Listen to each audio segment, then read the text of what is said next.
Netcasts you love. From people you trust.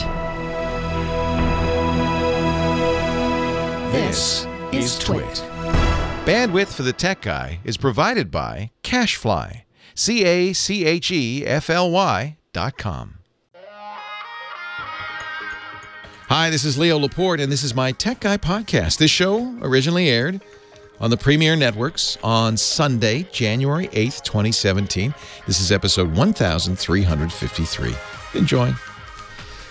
The Tech Guy podcast is brought to you by Rocket Mortgage, by Quicken Loans. When it comes to the big decision of choosing a mortgage lender, work with one that has your best interest in mind. Use Rocket Mortgage for a transparent, trustworthy home loan process that's completely online at quickenloans.com/techguy.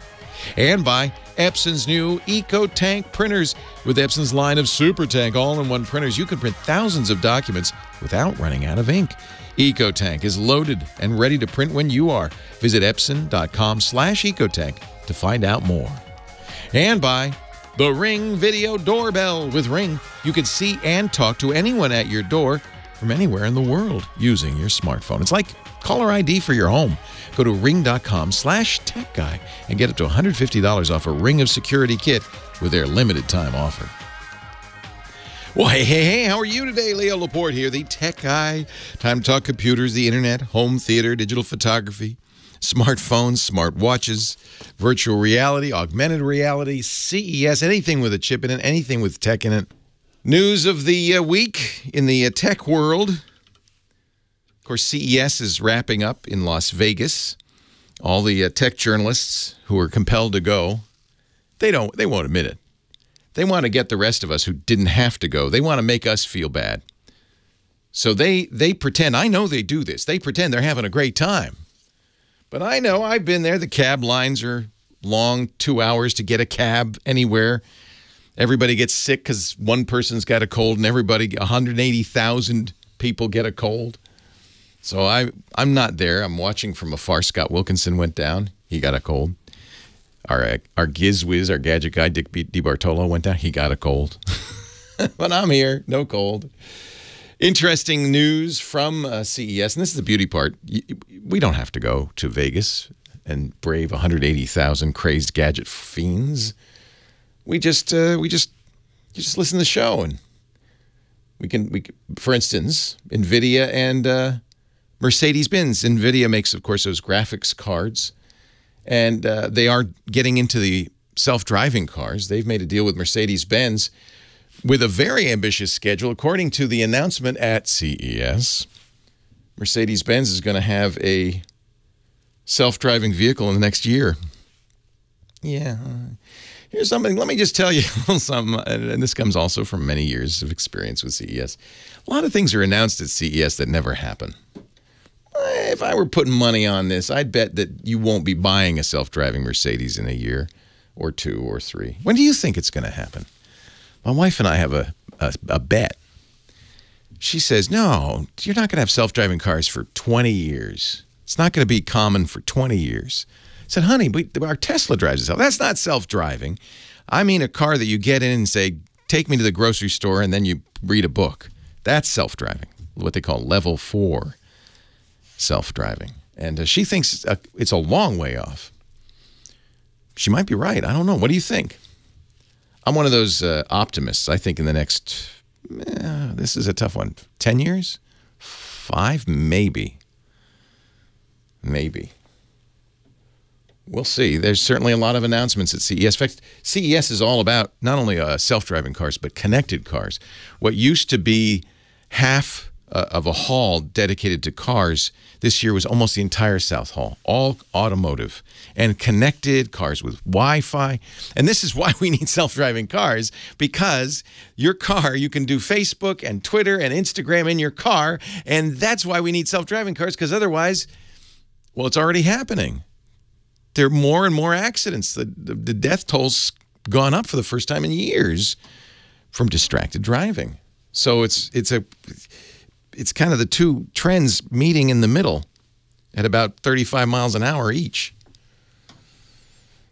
We see lots of PCs unusually for this time of year at CES. New PCs from Lenovo, some really nice ones, Samsung announced a new Chromebook in conjunction with Google, the Chromebook Pro and the Chromebook Plus. Plus is out first. It's based on an ARM architecture. Someday I'll have to go into this whole thing about Intel versus ARM. You have both, probably. If you have a computer, a laptop, or a desktop, it's almost certainly running an Intel processor, Mac or PC, Windows, Linux, almost all of them run Intel processors. And if you have a phone or a tablet, it's running a processor based on a different architecture called ARM, which is lower power, a little slower, lower and slower, except that it's getting faster and faster. Qualcomm, which makes the ARM chips in most phones, the Snapdragon chips, announced the Snapdragon 835 at CES, a really fast, small, powerful processor. And at the same time, just a couple of weeks ago, Microsoft announced they were going to put Windows on ARM. You've got to figure that they're shivering in their boots at Intel headquarters in Silicon Valley because they don't make an ARM chip. They only make Intel chips. Intel did announce its own little PC. Last year, sticks were all the rage, right? You could put a computer in a what looked like a bloated thumb drive. It would plug into a HDMI port on a television, and suddenly the TV would have a PC in it. I don't know how many. I bought one. I don't know why. It's sitting in a drawer. It doesn't really, I don't have much use for it. I don't know how well they sold. So now they've got something called a compute card. This might do better. This is interesting. It's remember the old PC cards, about a credit card sized, skinny little thing. It could fit, it literally fit as inside your wallet where a credit card would go. But it's got a full computer in it, a processor, a GPU, memory, storage. It could plug into a variety of devices. Intel's kind of vision for the compute card is you'll have dumb devices, refrigerators, microwaves, stoves, televisions, that you can slot this into, and suddenly it's a smart device. Maybe that's how we keep the PC alive. Hey, I'm here to take your calls. That's what we really want to talk about. Your problems. 8888 Ask Leo. Leo Laporte, the tech guy. You're out. Sorry about that. I could have been here, Mike, but my wife said, we'll never get anywhere near it. So we parked like way the hell down the street. But I see plenty of spaces right outside the window. So, and you made it, didn't you, Kimberly? Oh, hold on a second. No, that's all right. I'm not. Oh, no. Yeah, I made it, and then I warned your wife that it was going to be very difficult to get into the parking lot. Well, we did have to go because there's 3 ways to get to the studio. Yeah. And 2 out of the 3 are closed for flooding, including the 2 main ways that I would go. So we had to go around into the country. Yeah. And come down.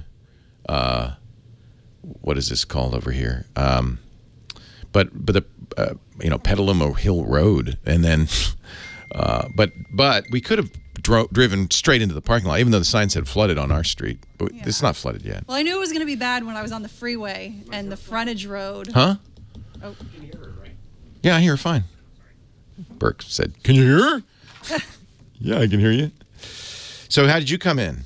I was on 101. Yeah. And the frontage road along. You can't get the 101 anymore, by the way. Oh, really? So the way you're going to have to go is you're going to have to go left outside from the parking lot to, is that Stony Point? I can't remember what they call that. You turn right, not left, because left will take you to the highway, but you can't go that way. Oh, really? It's flooded. So you have to turn right. Yeah, when I think. The rain, when I was having my rainsomnia last night, I really did not want to come in here. If I wasn't doing this portion of stuff, I would have been like, yeah, I think we're telling everybody to stay home if they're not because it's emergency. Yeah. But there were cars completely flooded on the frontage road. I looked over where the gym is, and trucks just buried in water. Yeah. We started to go along the boulevard, and that was closed. And we went over to Payran and came up over McDowell, and that was close, so we went all the way up to Eli to Petaluma Hill Road. So we went out. We had to go out into the country, in effect, and come in from the east. Yeah. Well, you can't out of the parking lot. You might be able to go left out of the parking lot and left again right to the highway. That may be cleared by the time you leave. Yeah, I would certainly look at that. Just don't know what the rain's going to do for the rest of the day. Well, and we got 2 more days of this. Yeah. But today's the worst. Today's the number 4 on the storm scale. This is the worst, and then it'll ease up a little next few days. I have a lot of meteorologist friends, so I've been paying attention. It's number 4 on the storm scale. Number 4. Definitely a big storm. In fact, I just sent it to the guy at Channel 7 and a bunch of pictures of what was going on here, and I was like, Petaluma's flooded, Nico, and he actually mentioned me on the air. He's like, Kim used to be from KGO. Kim from Petaluma says it's flooded. All of Petaluma's flooded. Well, I parked my car across the street in another lot, so I hope that lot doesn't flood. Oh, there goes a fire truck. Well, I'm in this lot, but you parked around the corner, I hope, right? I parked up on the the high ground. There goes a guy with a boat. Did you see that? He should be driving the boat. But the funny thing is, this is nothing compared to when I got here, because that whole street it's drained a little. Completely covered in water. No, I saw the pictures. This is better. Yeah. We were worried that the parking lot was going to start flooding. I don't think it will now. The one across the street is flooded, but I don't think ours is. So I think we'll be all right. But good snow in the mountains. Yeah, and somebody's asking me, how about the Tesla? I don't know. The Tesla, they don't say what the fording depth of the Tesla is. They don't say what the fording depth is. So I just turned the suspension all the way up, raised the car all the way up. I had to drive through standing water in a place where they said flooded, turn around, and I said, well, I'm not turning around. It was only about wheel spoke high, hub high. Leo Laporte, the tech guy.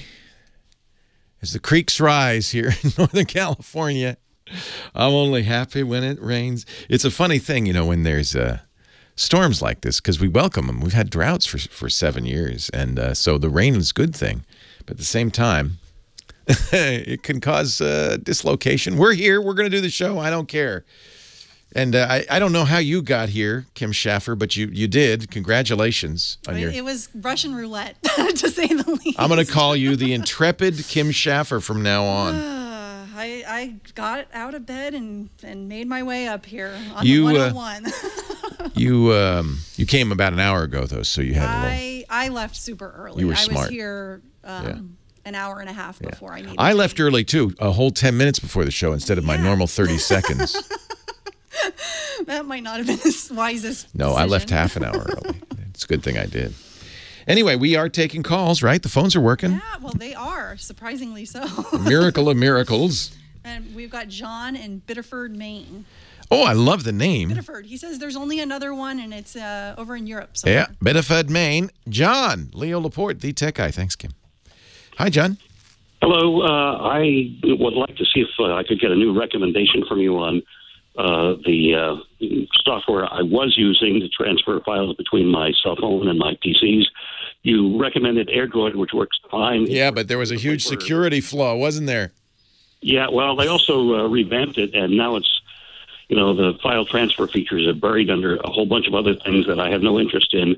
And the most infuriating part of it is that if you're going to use it, it imposes a large widget with 3 icons in the lower right-hand corner of...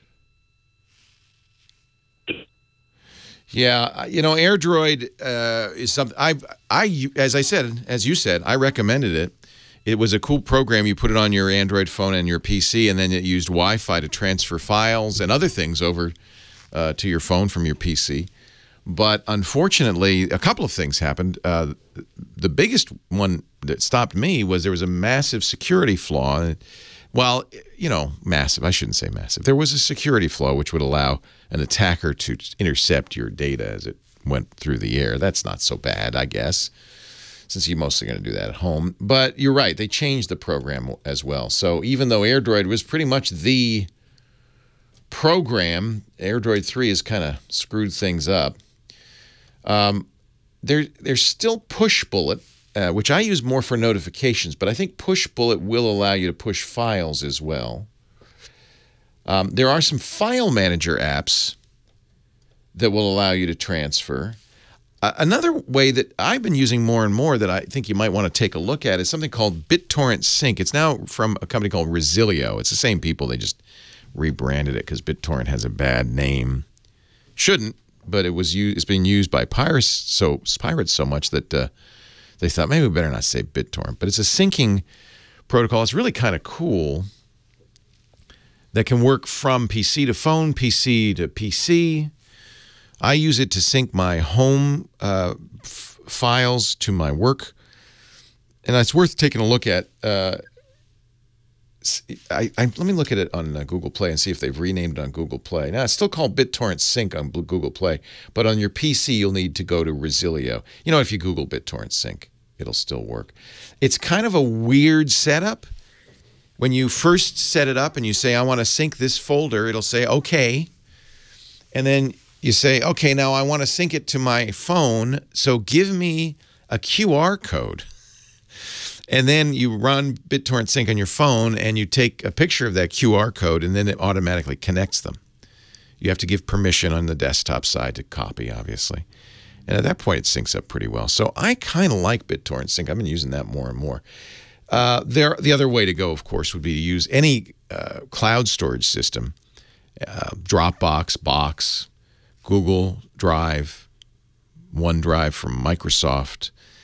Copy the files there from your PC, and then they'll be available to you on your phone. So there's a lot of ways to do it. There are even hardware ways to do it, of course, with a USB cable. A lot of Android phones will allow you to do that, connect a USB cable to a PC. And you can even, if your device, and you could look in the specs to see if your device supports something called OTG, or on the go. That's a special USB for phones that allows you to plug a hard drive into it in the form of a USB drive with a special cable if you need an on-the-go cable, and then you can do it. So I think there are a lot of ways to do it. I guess the way I do it, and it's another thing to look at, I use a network-attached storage device from Synology. That's a big hard drive array, which I have at home, and I've got it turned on. The software they use is called Cloud Station, and it's basically a personal cloud. So I'm not storing files on Dropbox or anywhere like that. I'm storing them on my own personal cloud, and then I can connect to that on any device and even synchronize. It's another way to do it. My goodness, there are a lot of choices. This is something a lot of people want to do. John, nice to talk to you. Stay warm. Let's go to Pat in San Pedro, California. Hey, Pat, Leo Laporte, the tech guy. Good morning, Leo. Thanks for taking my call. Thanks, Pat. Hopefully this will be an easy question for you. Good. So I just got a new Pixel. Yay! How do you like it? Well, right now, it's a love-hate relationship. Is this your first Android device? No, I had a GS5, which I loved, and then so I went to the Pixel. So it's pretty easy to transition from one to the other, except I'm trying to use Zedge, the application Zedge, to customize ringtones for contacts and all that type of thing. So it's just not working. You don't need it. That's why.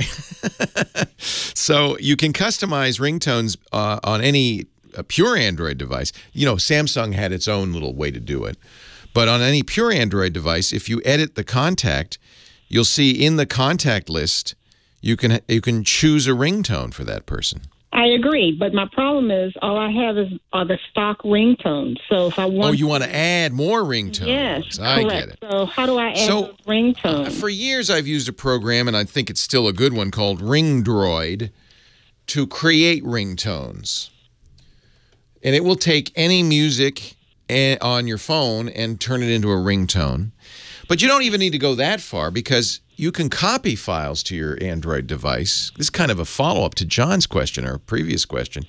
You can copy ringtones to your Android device. Your Android device will automatically see any ringtones in the proper folder, any MP3s, actually any audio file I can play in the proper folder, and allow you to make that a ringtone. So that's what I do.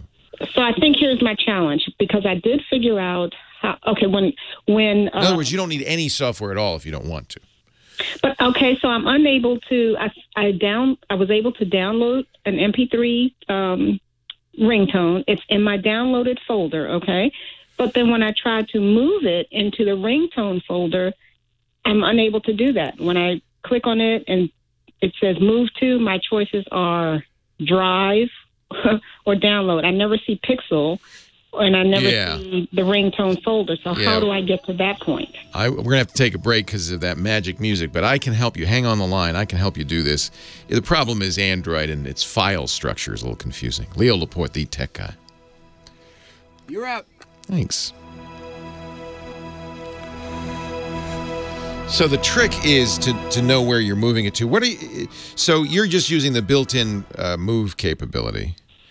Correct. Yeah. And, so I think we're off the air now. Yes. So we're on the podcast, though, and people are still watching, so don't say anything okay, cool. personal. No worries. But when the Verizon guy transferred all my data, okay, and it did transfer the ringtones, but again, it put them in some weird folder. Right. So the question is, where are they, right?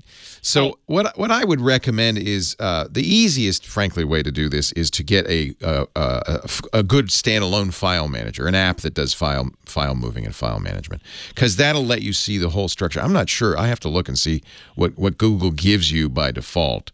I think there's a downloads app, and that's probably what it's choosing to use. But a good file manager will make this much, much easier, because then you can search for instance, what I would suggest doing is search for ringtones you do see, and then and it'll tell you what folder that's in, and now you know, oh, that's where I have to put those. It should show up in any media folder. I think should show up as a potential ringtone. I'm just looking on my phone to see what the folder is. I have a Pixel too, and I really like it. So I use a file manager called Astro, which is free. But Astro. There's a free and a pro version, but I think the free version will do fine for you. There are a lot of file managers. I just found a new one. I'm trying to remember what the name of it is that I actually want to start using more often. It's really good, but I'll just use Astro for the time being. Let's see. And it shows me locations, and then there's internal storage. So I'm going to go look at my internal storage. And, sometimes it's in the Android folder, Android media folder. And then inside that, let's see if I have ringtones in there, because that's one place to look. It's always a lot of fun to browse around. I think if you put a ringtone in the media folder, it'd be okay. That's not where my ringtones are, so let me see. Not in the music folder either. People keep telling me TS Total Commander is available on Android now, which is funny. That's the old Norton Commander clone. Where are my media files stored? The problem with Android is it's got kind of two different. They emulate an SD card, and so there's two different places you can put it. I just have a ringtones folder right on the top level there. But you said you put stuff there and it doesn't show up. No. It's not in my ringtones folder. I can get to that folder, but all of my ringtones that were on my GS5, they're not in that ringtones folder. So one thing is there's many places they can be. But you can put your new ringtones in that ringtones folder if you want. Are you not seeing your GS5 ringtones? That is correct. I see. I'm going to see if I'm not seeing them in that ringtones folder whatsoever. But they're somewhere else. They're probably in a media folder under Android or somewhere like that. The problem is there's several places they could be. Astro has a search capability. So if you know the name of one of them, you can just search for it. Oh, okay. Yeah. And so use Astro to search for it, and then just as you were doing, select them all and move them to the ringtones folder. I think that would work. Okay. Okay? Okay. Okay. And I'll keep looking for some other file managers, because there's a lot of them. There's one that I found that I really like. Astro has... Okay. Yeah. So you suggest, so I found 2 of them because I downloaded 2 additional ones. So I have found those in that download folder. So you're telling me I need to install this? You need to move them from the download folder to the ringtones folder. They should still work. I can't move them. So if I select, I'm doing them right now. Okay, I get it. Yeah, that's because you can't move it because the file manager that Google gives you isn't that good. Yeah, my choices are move it to Drive. That's it. Hang on just a sec. We're going back on the air here. Hold on.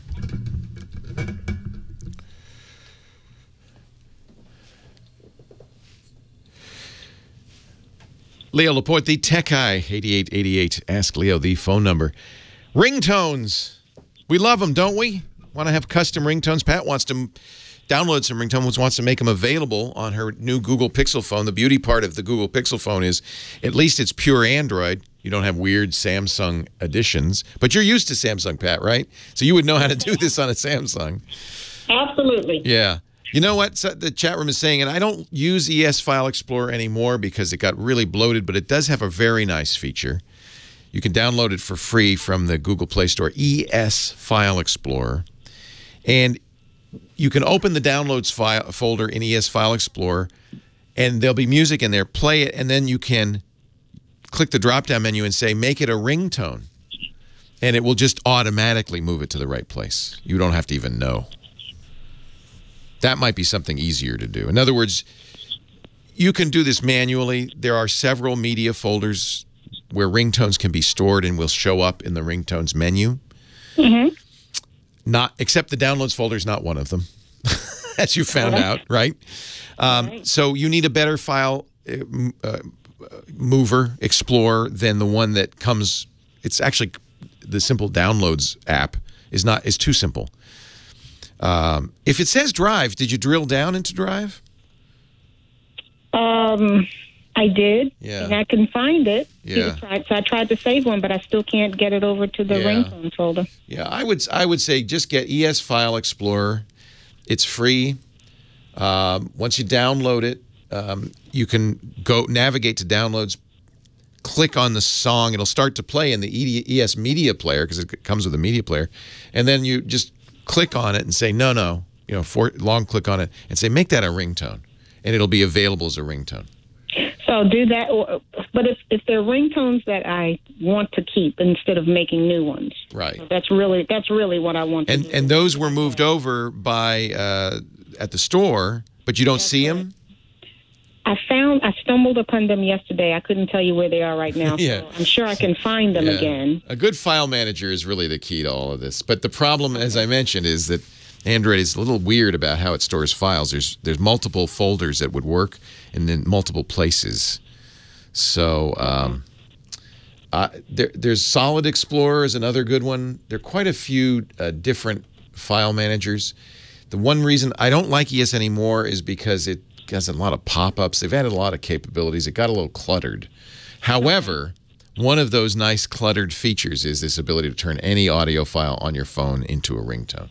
So if you navigate to your old files, wherever the phone guy put them, if you you're going to search around for them, find them, and then just say, make that a ringtone. And you'll do it again and again and again till they're all ringtones. You can choose then any of them at any time. So do you have, like, for your husband, you have, like, a funny ringtone, for your son, another ringtone, like that kind of thing? Exactly. You got to be careful. I really insulted a close friend. I had the chicken song for her ringtone, and she didn't like that so much. Well, I have a cool song. I have At Last. I like that.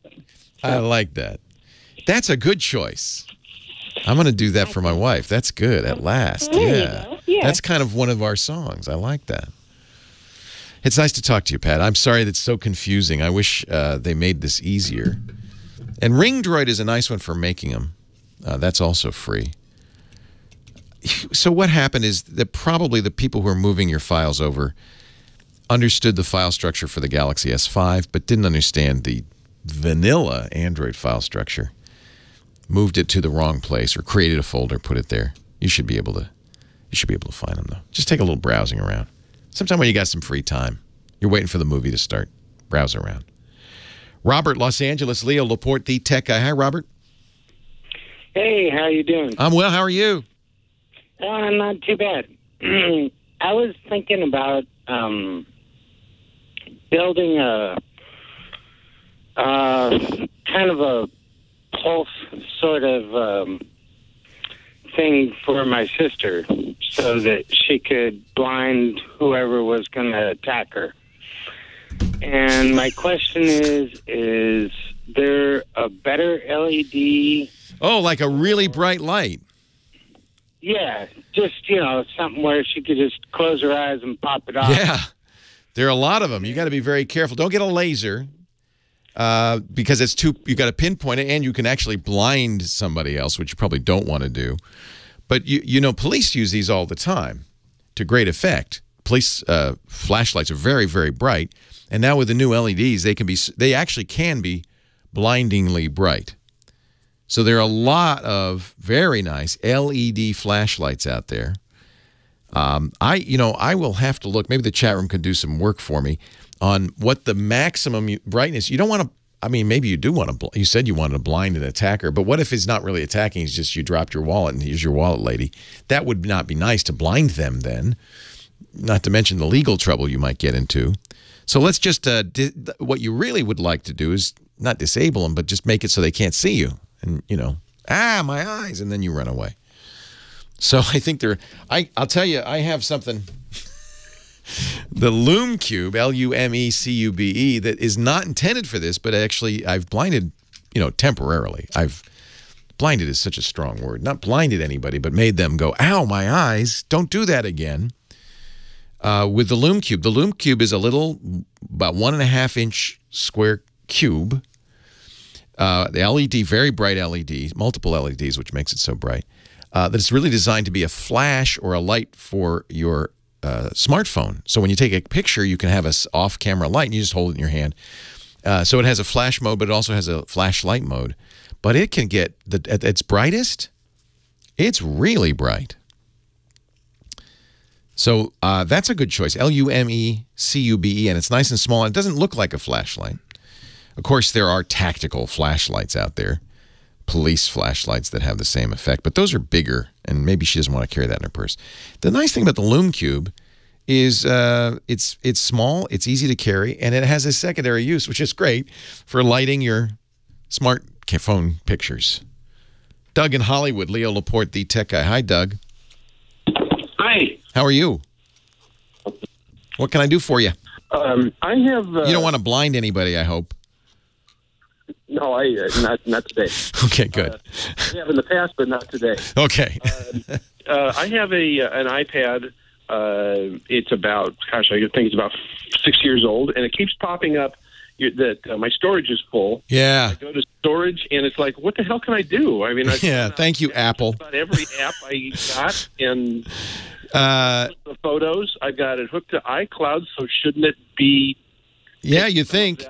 One of the things Apple does with the new iCloud photo drive is it will put smaller versions of your photos on there. It will manage your photo storage so as not to fill up the drive.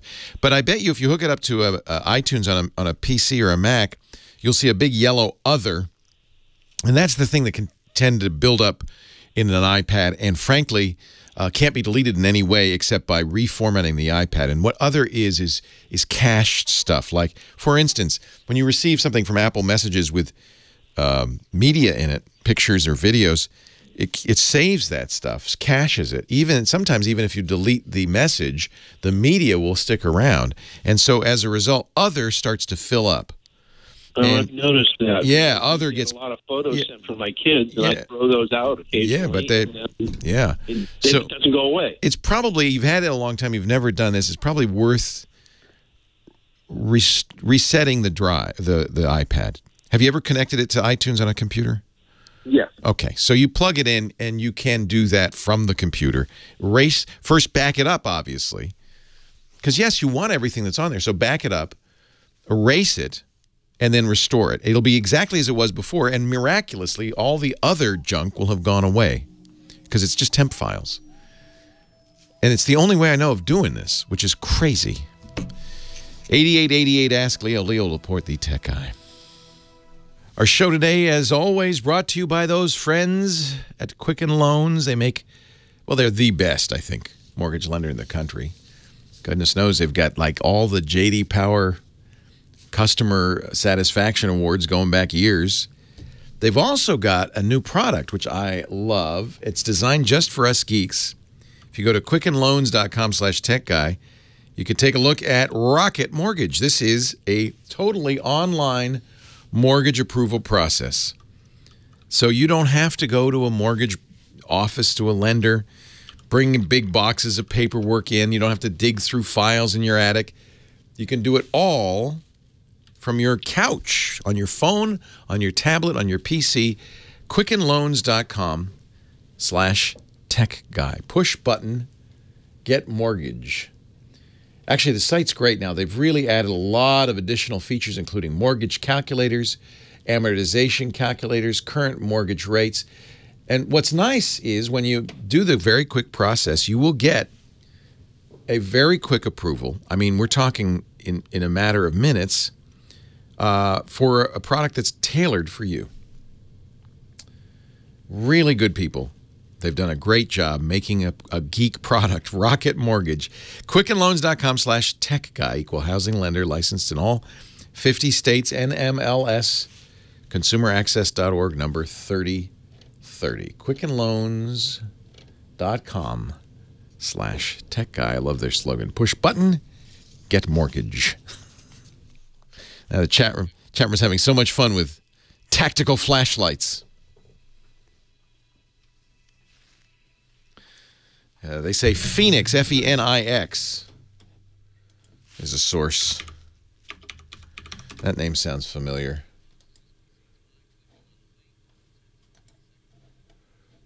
F-I-N-E-X, F-E-N-E-X, F-E-N-E-X.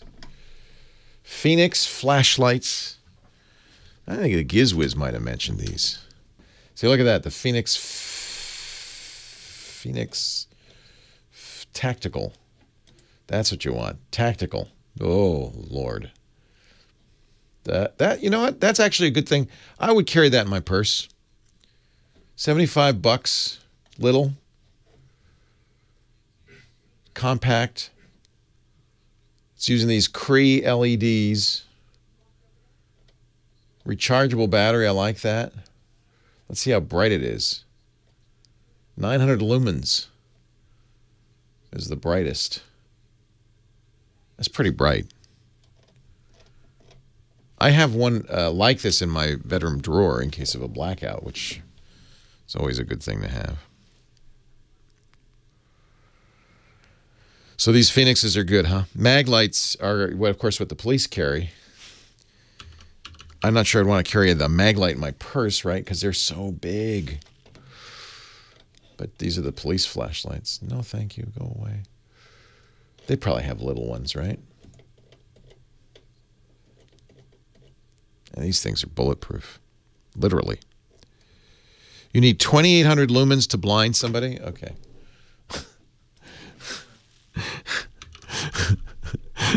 What a great idea. Unfortunately, Pat thinks her phone's ringing right now. But other than that, 8888 Ask Leo. That's the phone number. 8888-275-536.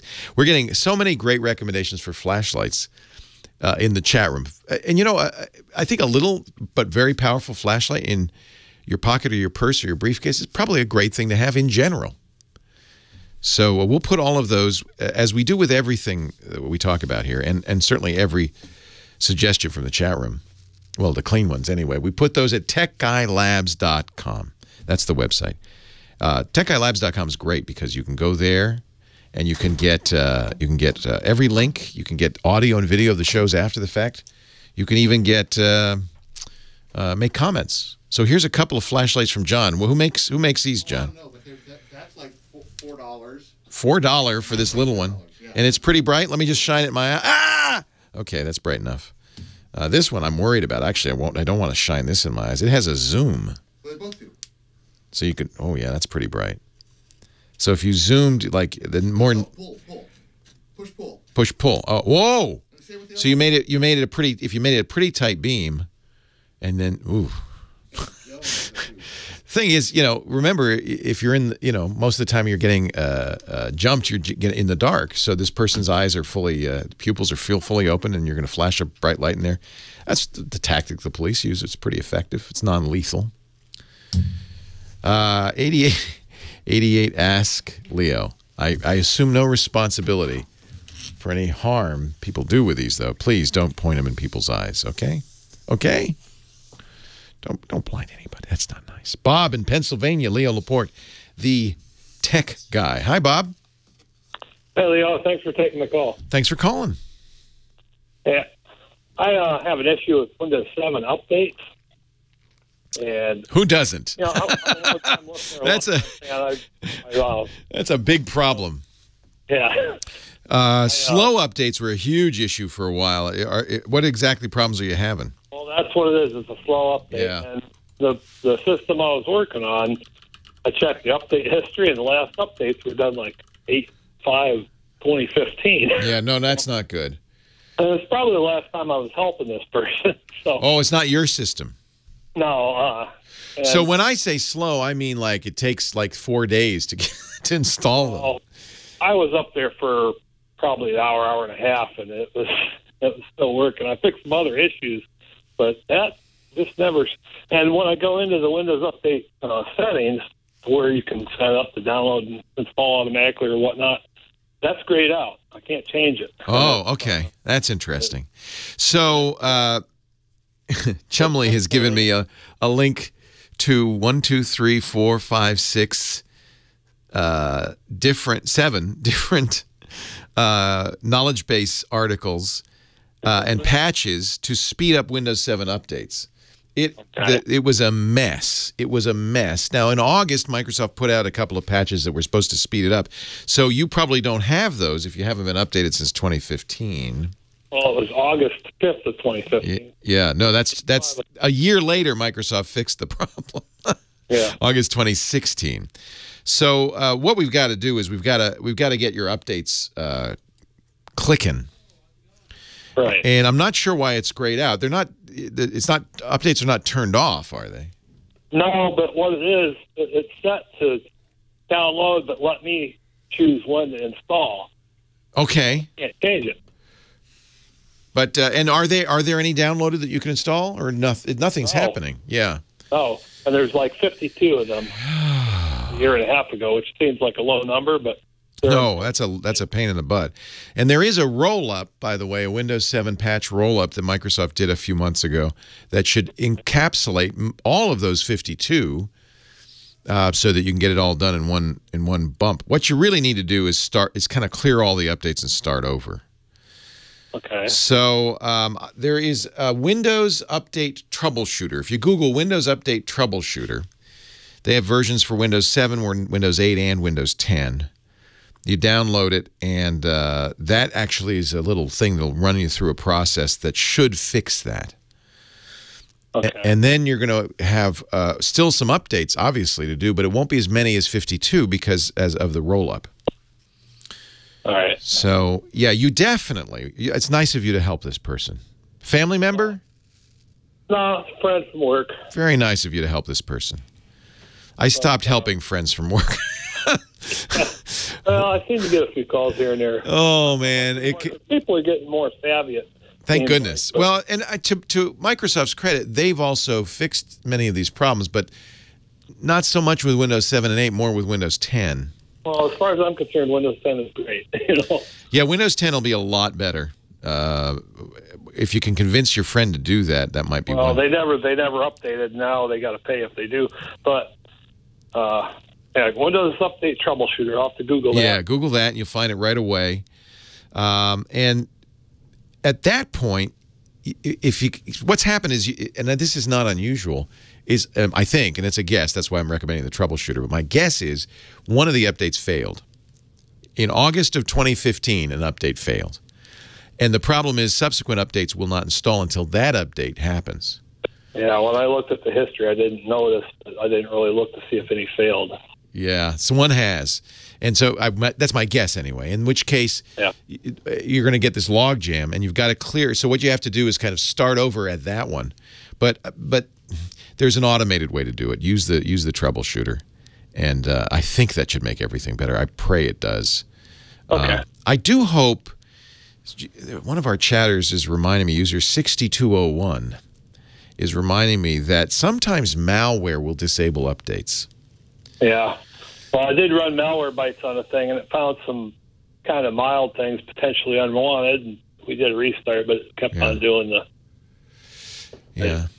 Run that troubleshooter. The other thing that I do recommend is there are WUSA updates.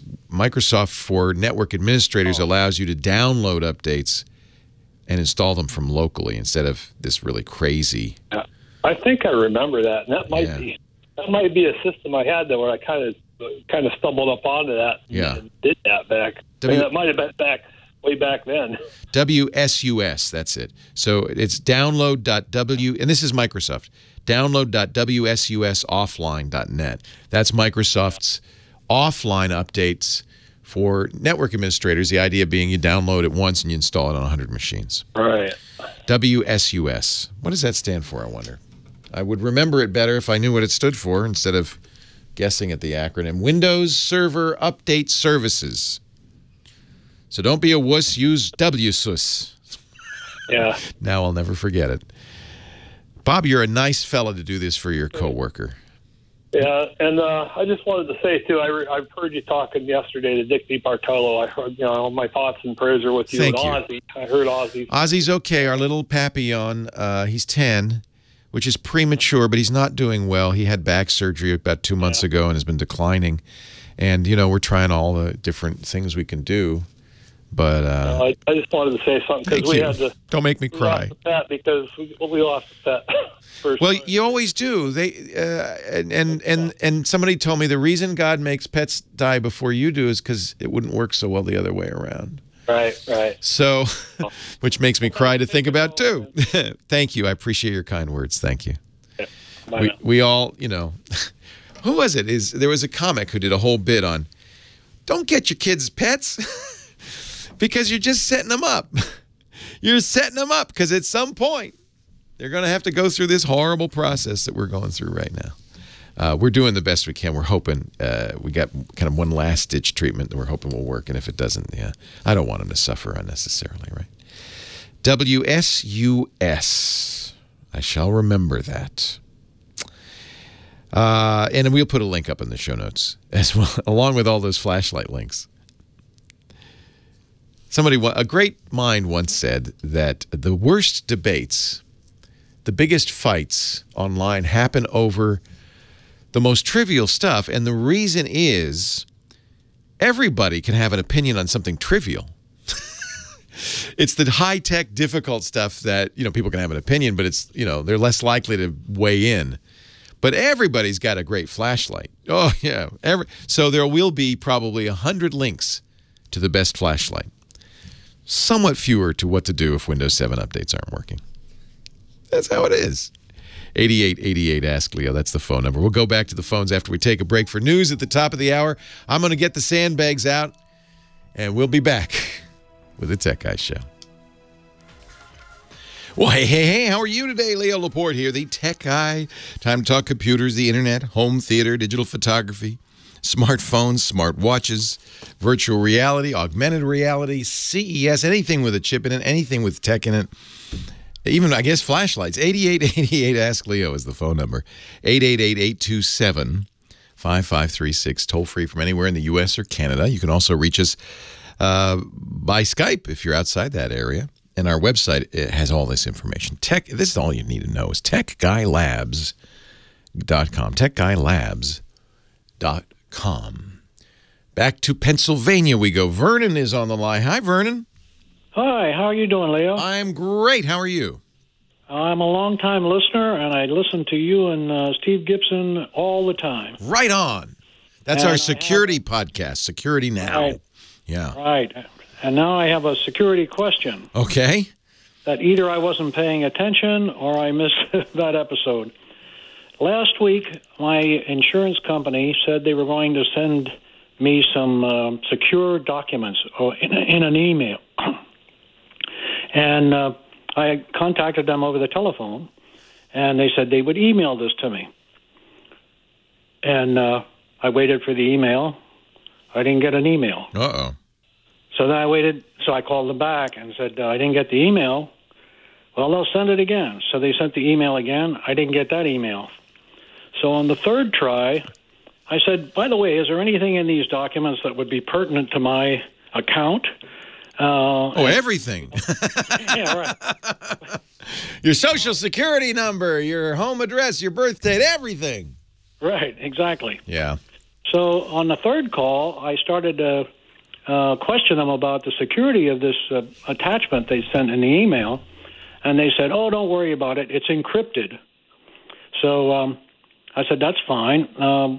And I finally, on the third email try, I got the email, and there was this attachment. And when I tried to open it, I got this window that came up, and it had me enter my information. My name, my first name, last name, and a password, and then verified the password and a secure question. And I'm thinking, how is this working? You know, it's like I'm giving them the password. You know. Well, so there wasn't a prearranged password. You didn't have you didn't have a login or something. No. It asked you for a password, and it could be anything you wanted. Right. As a matter of fact, I started to question this after I did this, and of course, then I could open the attachment, obviously. But I guess that's for future reference. You would be required in future to give it the password, I would guess. Yeah, exactly. That's what I thought too. You're creating an account, maybe. Yeah. Yeah. So I had, in the process, asked them to send. Since I wasn't getting the email at one address, I asked them to send it at a different one as well. So I figured now, after I had done this on the first receiving of the email, I'd try it on the other email account and see if I entered different information, if it would still allow me to open the same email. Interesting. It allowed me to open the same email. So in other words, it didn't really matter what you entered. Right. Exactly. Well, that's not encryption, is it? Yes. Well, I think what it might be is they don't understand how to use this encryption tool. I think they should be entering my account information, my name, and assigning a password, and then telling me this yes. over the telephone. Yeah, or mailing it, physical mail. That's what a lot of financial companies do, is they'll say, we're going to create a PIN for you. We're going to mail this to you, thereby having a secondary channel, making it harder for an attacker, plus verifying your physical address. Right. And that's a fairly secure way to do it. So maybe they didn't understand how it works. Were they using a technology like DocuSign? Does that ring a bell, DocuSign? No, there was nothing on it other than the insurance company's logo. So there is a widely used service, secure service called DocuSign, and often it makes you make an account. If you don't have if you have a DocuSign account, you can log into it. If you don't, it says, "Oh, well, let's make an account for you." Mm-hmm. But you're clearly you've been listening carefully to security now, because you're making an excellent point. Anybody who received that email or intercepted that email could enter anything they want. Exactly. And it would encrypt and open up the document. So I just wondered, there wasn't something I missed in one of your... Not that I know of. I'm trying to think, and I'll ask. We'll have to query Steve Gibson, the host of the show, because he's the real guru there. But I'm a apprentice guru by virtue of listening to 600 of his shows, and he's probably listening right now. He does listen to the radio show. So Steve, if you're listening, call in. But I'm trying to think of. I had called. Did it have to be your email that you entered in that account? No, it could be I entered any email. Oh, you entered a different one. Yeah. It had a position for your first name, last name, password, verification of the password, and secure secret message. You know, favorite pet. What I think. Yeah. So you were creating an account of some kind. Yeah, exactly. And you had to do that before the document opened up. That's correct. Okay. So the next time you open the document, I hope they send you a document. I hope it will not give you that dialogue, but instead say, what's the password you created? However, that first time, that document they sent is not secured. Well, that's what I'm saying. I got a second document But unfortunately, this was to a different email address. But it was the same document to a different email address. Yeah. And went through the same process when I clicked. Yeah, but now having created an account. No, I used a different password. And it unlocked again. Yes, exactly. So, I guess I had called them back on this. There was a number to ask if you had any questions about this secure email, and I questioned this whole thing, and they had no explanation for this at all. They don't know how it works. That's why. Yes, it was obvious from the person I talked to. They did not know how it worked. Is this a big insurance company, and then you were talking to an agent? This is a major insurance company. And were you talking to an employee of that company or an employee of an agency that was selling you the insurance? No. I was talking to the representative of the company. So it was a big financial institution you were talking to. Yes, a big financial. I'm guessing they're using. There are a couple of services like DocuSign, and the chat room is confirming that is off. That is kind of the DocuSign sign up. You could read the documents clearly? Oh, once I had entered this password, everything was there. Everything was there perfectly. And at that point, account numbered, it had pertinent information in it. Yeah, and at that point, was the purpose of you receiving that to sign it? No, and eventually, but I wouldn't be returning it signed. It was just to basically get the form. Oh. But all the information that had to do with my account was already pre-filled in. Yeah, so that's not the method is clearly insecure. I don't think there's any doubt about it. Yeah, I think there's no doubt either. Well, I was dreaming about this, and I was thinking, well, maybe I missed something in this whole. When I listened to you and Steve goes into so much detail sometimes that you maybe missed it. Over. Well, the reason I was thinking DocuSign. First of all, a lot of companies use it, and its intent is we'll send you a document, then you click here and you've signed it, and they make you create the account, basically to associate that signature with you for future purposes. But that doesn't sound like what this was. This sounds like something else. No, they did not do that at all. So this is, the problem in the world in general is that, this stuff has far outpaced the knowledge of the people using it. And unfortunately, hackers are now everywhere. And so everyone knows it's easy to intercept email. It has to go through a bunch of servers just to get to you. And at any point along the line, it sounds like whoever was on those servers could have viewed your document. Well, I asked the person when I called back, how do you know that, the person that received that email was me? Yeah. Was the document a physical attachment, or was it a link back to the... No, it's a physical attachment. No, it doesn't sound like that's secure, and it's interesting that it's a big company. Hang on. After we go off the air, I'd like to know the name of the company. Maybe we could pursue this. All right, hang on. Leo Laporte, the tech guy. You're out. So what was the name of the company? It's AXA Equitable. Equitable. Oh, that's a pretty large insurance company. Yeah, I think it's a pretty big... Wow. Well, at least they have a big building in New York City. Yeah, anyway. Well, that's how they get that big building, is by charging you money for insurance. If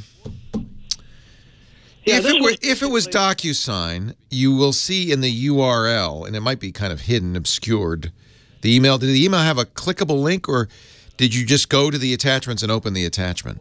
It does have a clickable link. Okay, so that's how you open the document? That's how I open the document. Okay. Right. This sounds more and more like DocuSign. But so you look at the URL you are looking at when you click the link. Does it say DocuSign anywhere in that URL? Nope. What's the base URL for that? Let me go back here and see the base. It's got a long alphabet. Yeah. There's a lot of crap, but the thing before the .com. It's securemail.axa.us.com. AXA. securemail.axa.us.com. Right. All right. Well, let me look into what AXA is, because that's the provider. It does sound like that document is not physically attached to the email, but at that link. Yeah, I would kind of agree with it. It looks like when I look at the email, there is kind of an attachment thing there, but that isn't the way I open them. That's probably a key of some kind. So, AXA, helping families and businesses take... AXA is an insurance company, a financial company. Yes. Yeah, in this case, it's a retirement. Retirement. So that's they're storing that on their own. Let's see what secure email is. I don't know what secure. So it was securemail.axa.us.com. No, wait. I got to go back and look at it. I just closed it. So AXA is the insurance company. Yeah, AXA is the insurance company. So they sometimes they Okay, it's it's an HTTPS address, securemail.axa.us.com. Yeah. And after that, it's /forum post dir. So they have a page on sending secure email. So they have a send secure email process. When an AXA service representative needs to send you confidential information, you may agree to receive it via email. We will use send secure email. The email will be encrypted before it's sent. Yes, okay. When you receive a secure encrypted email, the confidential information contained in the email will arrive as an attachment named AXA-SecureDoc.html, which is in fact, you'll need to open this attachment in order to read the confidential information. Download it, open it. This is the most reliable means of opening the attachment. Okay. That didn't sound complete, did it? Simply double-clicking on the attachment may produce... Okay, got it. For most users, an envelope image will appear. So there is some code being run here. The question is how they're verifying... So... I want to know how they're verifying your who you are. Yeah. In some cases, if the sender secure email determined it required additional security, the envelope image will remain on your screen. It will prompt you to supply a password or to register your email address with AXA before you can view the contents of the email. That's for their audit purposes, not for security, I might add. Clients who register, fully registered use. See, I don't know how they're validating that, authenticating you. That's the problem. I don't understand. And that's what they could not explain to me. Well, they don't know because that's a customer service rep. They have no idea. I'm gonna have to keep looking into this. We got to go, but let me keep looking into this. At least we've given me enough information for Vernon to look and find out more. All right. Thank you very much. Take care, sir. I appreciate it. Good question. And say hello to Steve. I will. Thanks. Bye. Bye, Vernon. Our show today brought to you by those Epson EcoTank printers. You know I love our Epson ET4550. That's one of a number of EcoTank printers. You can find out more about all of them at Epson, epson.com/EcoTank, ECOTANK. The EcoTank printers are, frankly, a revolution in printing because instead of having cartridges, it's cartridge-free printing. And the printers themselves come with 2 years of ink in the box. Ink in these really convenient, easy-to-use bottles. And in 2 years... which I guess now that's 2019. In 2019, when I go back to buy more ink for my EcoTank printer, it's going to cost me 80% less than buying new cartridges. The ink is very affordable. That's the 4550 right there. But they have a lot of different models.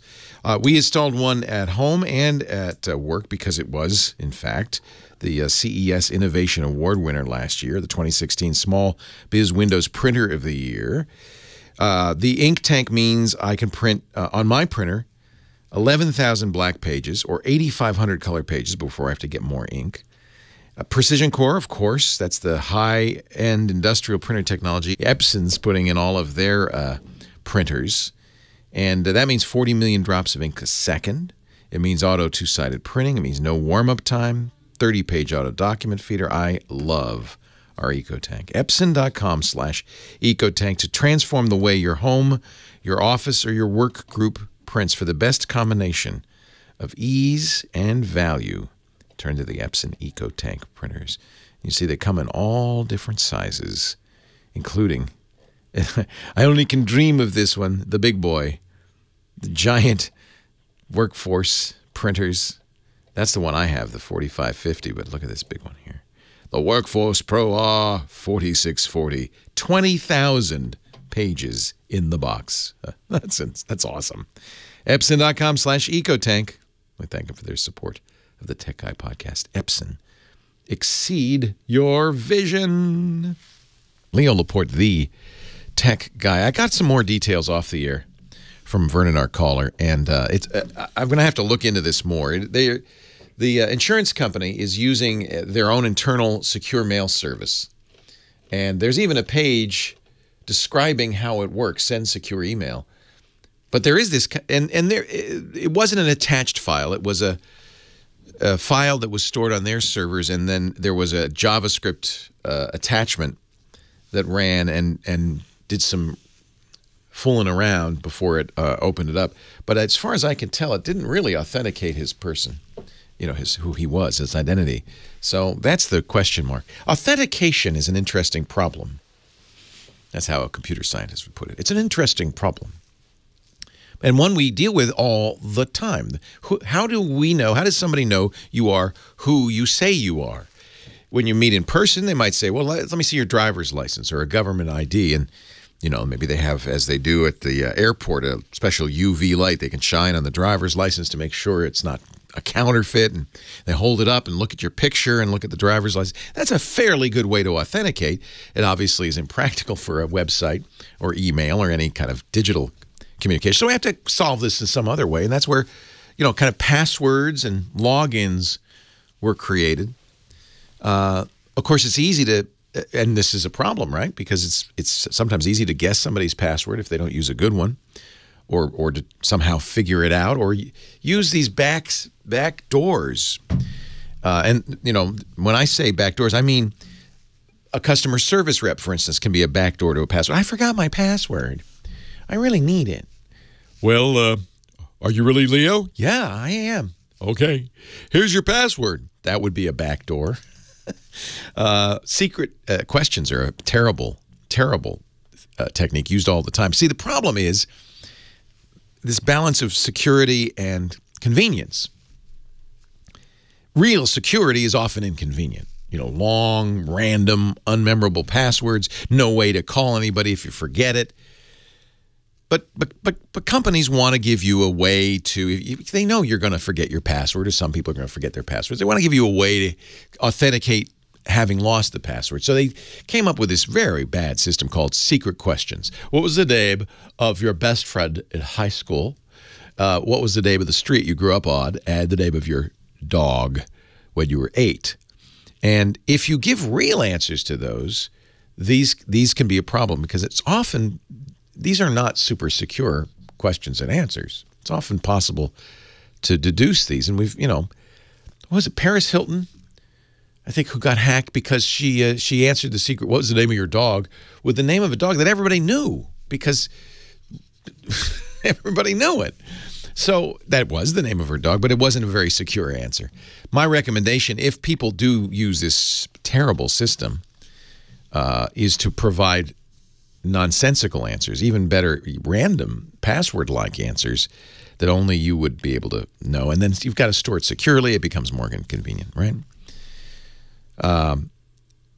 Financial institutions have an even bigger problem, because they're dealing with really important stuff like your social security number, your money, but at the same time they're also dealing with technically unsophisticated people often. So they really have a challenge they don't live up to very well in many cases. This system doesn't sound particularly secure, but I'm going to have to dig a little deeper to figure out why they might even think it's secure. Anything that lets you see a document without really authenticating yourself. And a password's one way, but it's not a very good way. I mean, we have better ways now, right? Fingerprints, face recognition, those little dongles, the credit cards with the special numbers, or an authenticator on your phone, or a text message to your phone. All of these second factors are better than just a password alone. But it's a tough problem, because you want good authentication, especially when it comes to money. But at the same time, it's difficult to do without driving your customers crazy. Frankly, technical people are pretty good at this. We've figured this out. We use password managers. We use two-factor authentication. And I hope that if by listening to this show you've learned to use some of those techniques as well. Certainly encourage you to do that. never reuse a password. Always use a different password for every site, and keep track of those passwords, which should be long. Not 6, not 8, 12, 20. 20 is a good number. 24 if they'll let you. of random numbers, characters, upper and lower case, and punctuation all mixed up. Then store them in a password manager and keep that locked up. You know, these things security gurus do are pretty effective. I'm just not this system that his insurance company used doesn't strike. It says it's secure. I'm looking at their page on their website. Send secure email. We are committed to keeping all personal information we have about you confidential and secure. That's why we've established our send secure email process. See, but already there's a problem. There's no such thing as secure email. Unless you agree, you and the company agree on, you know, using a secure encryption technology like PGP, a public key crypto, where they give you their public key, you give them your public key, neither of which can be used to decrypt, only to encrypt. And then you keep private, very secret, your decryption key. That's all yours. That works really well. It's well known. It's well understood. But it's still, I think, considered by many to be too complicated for normal people.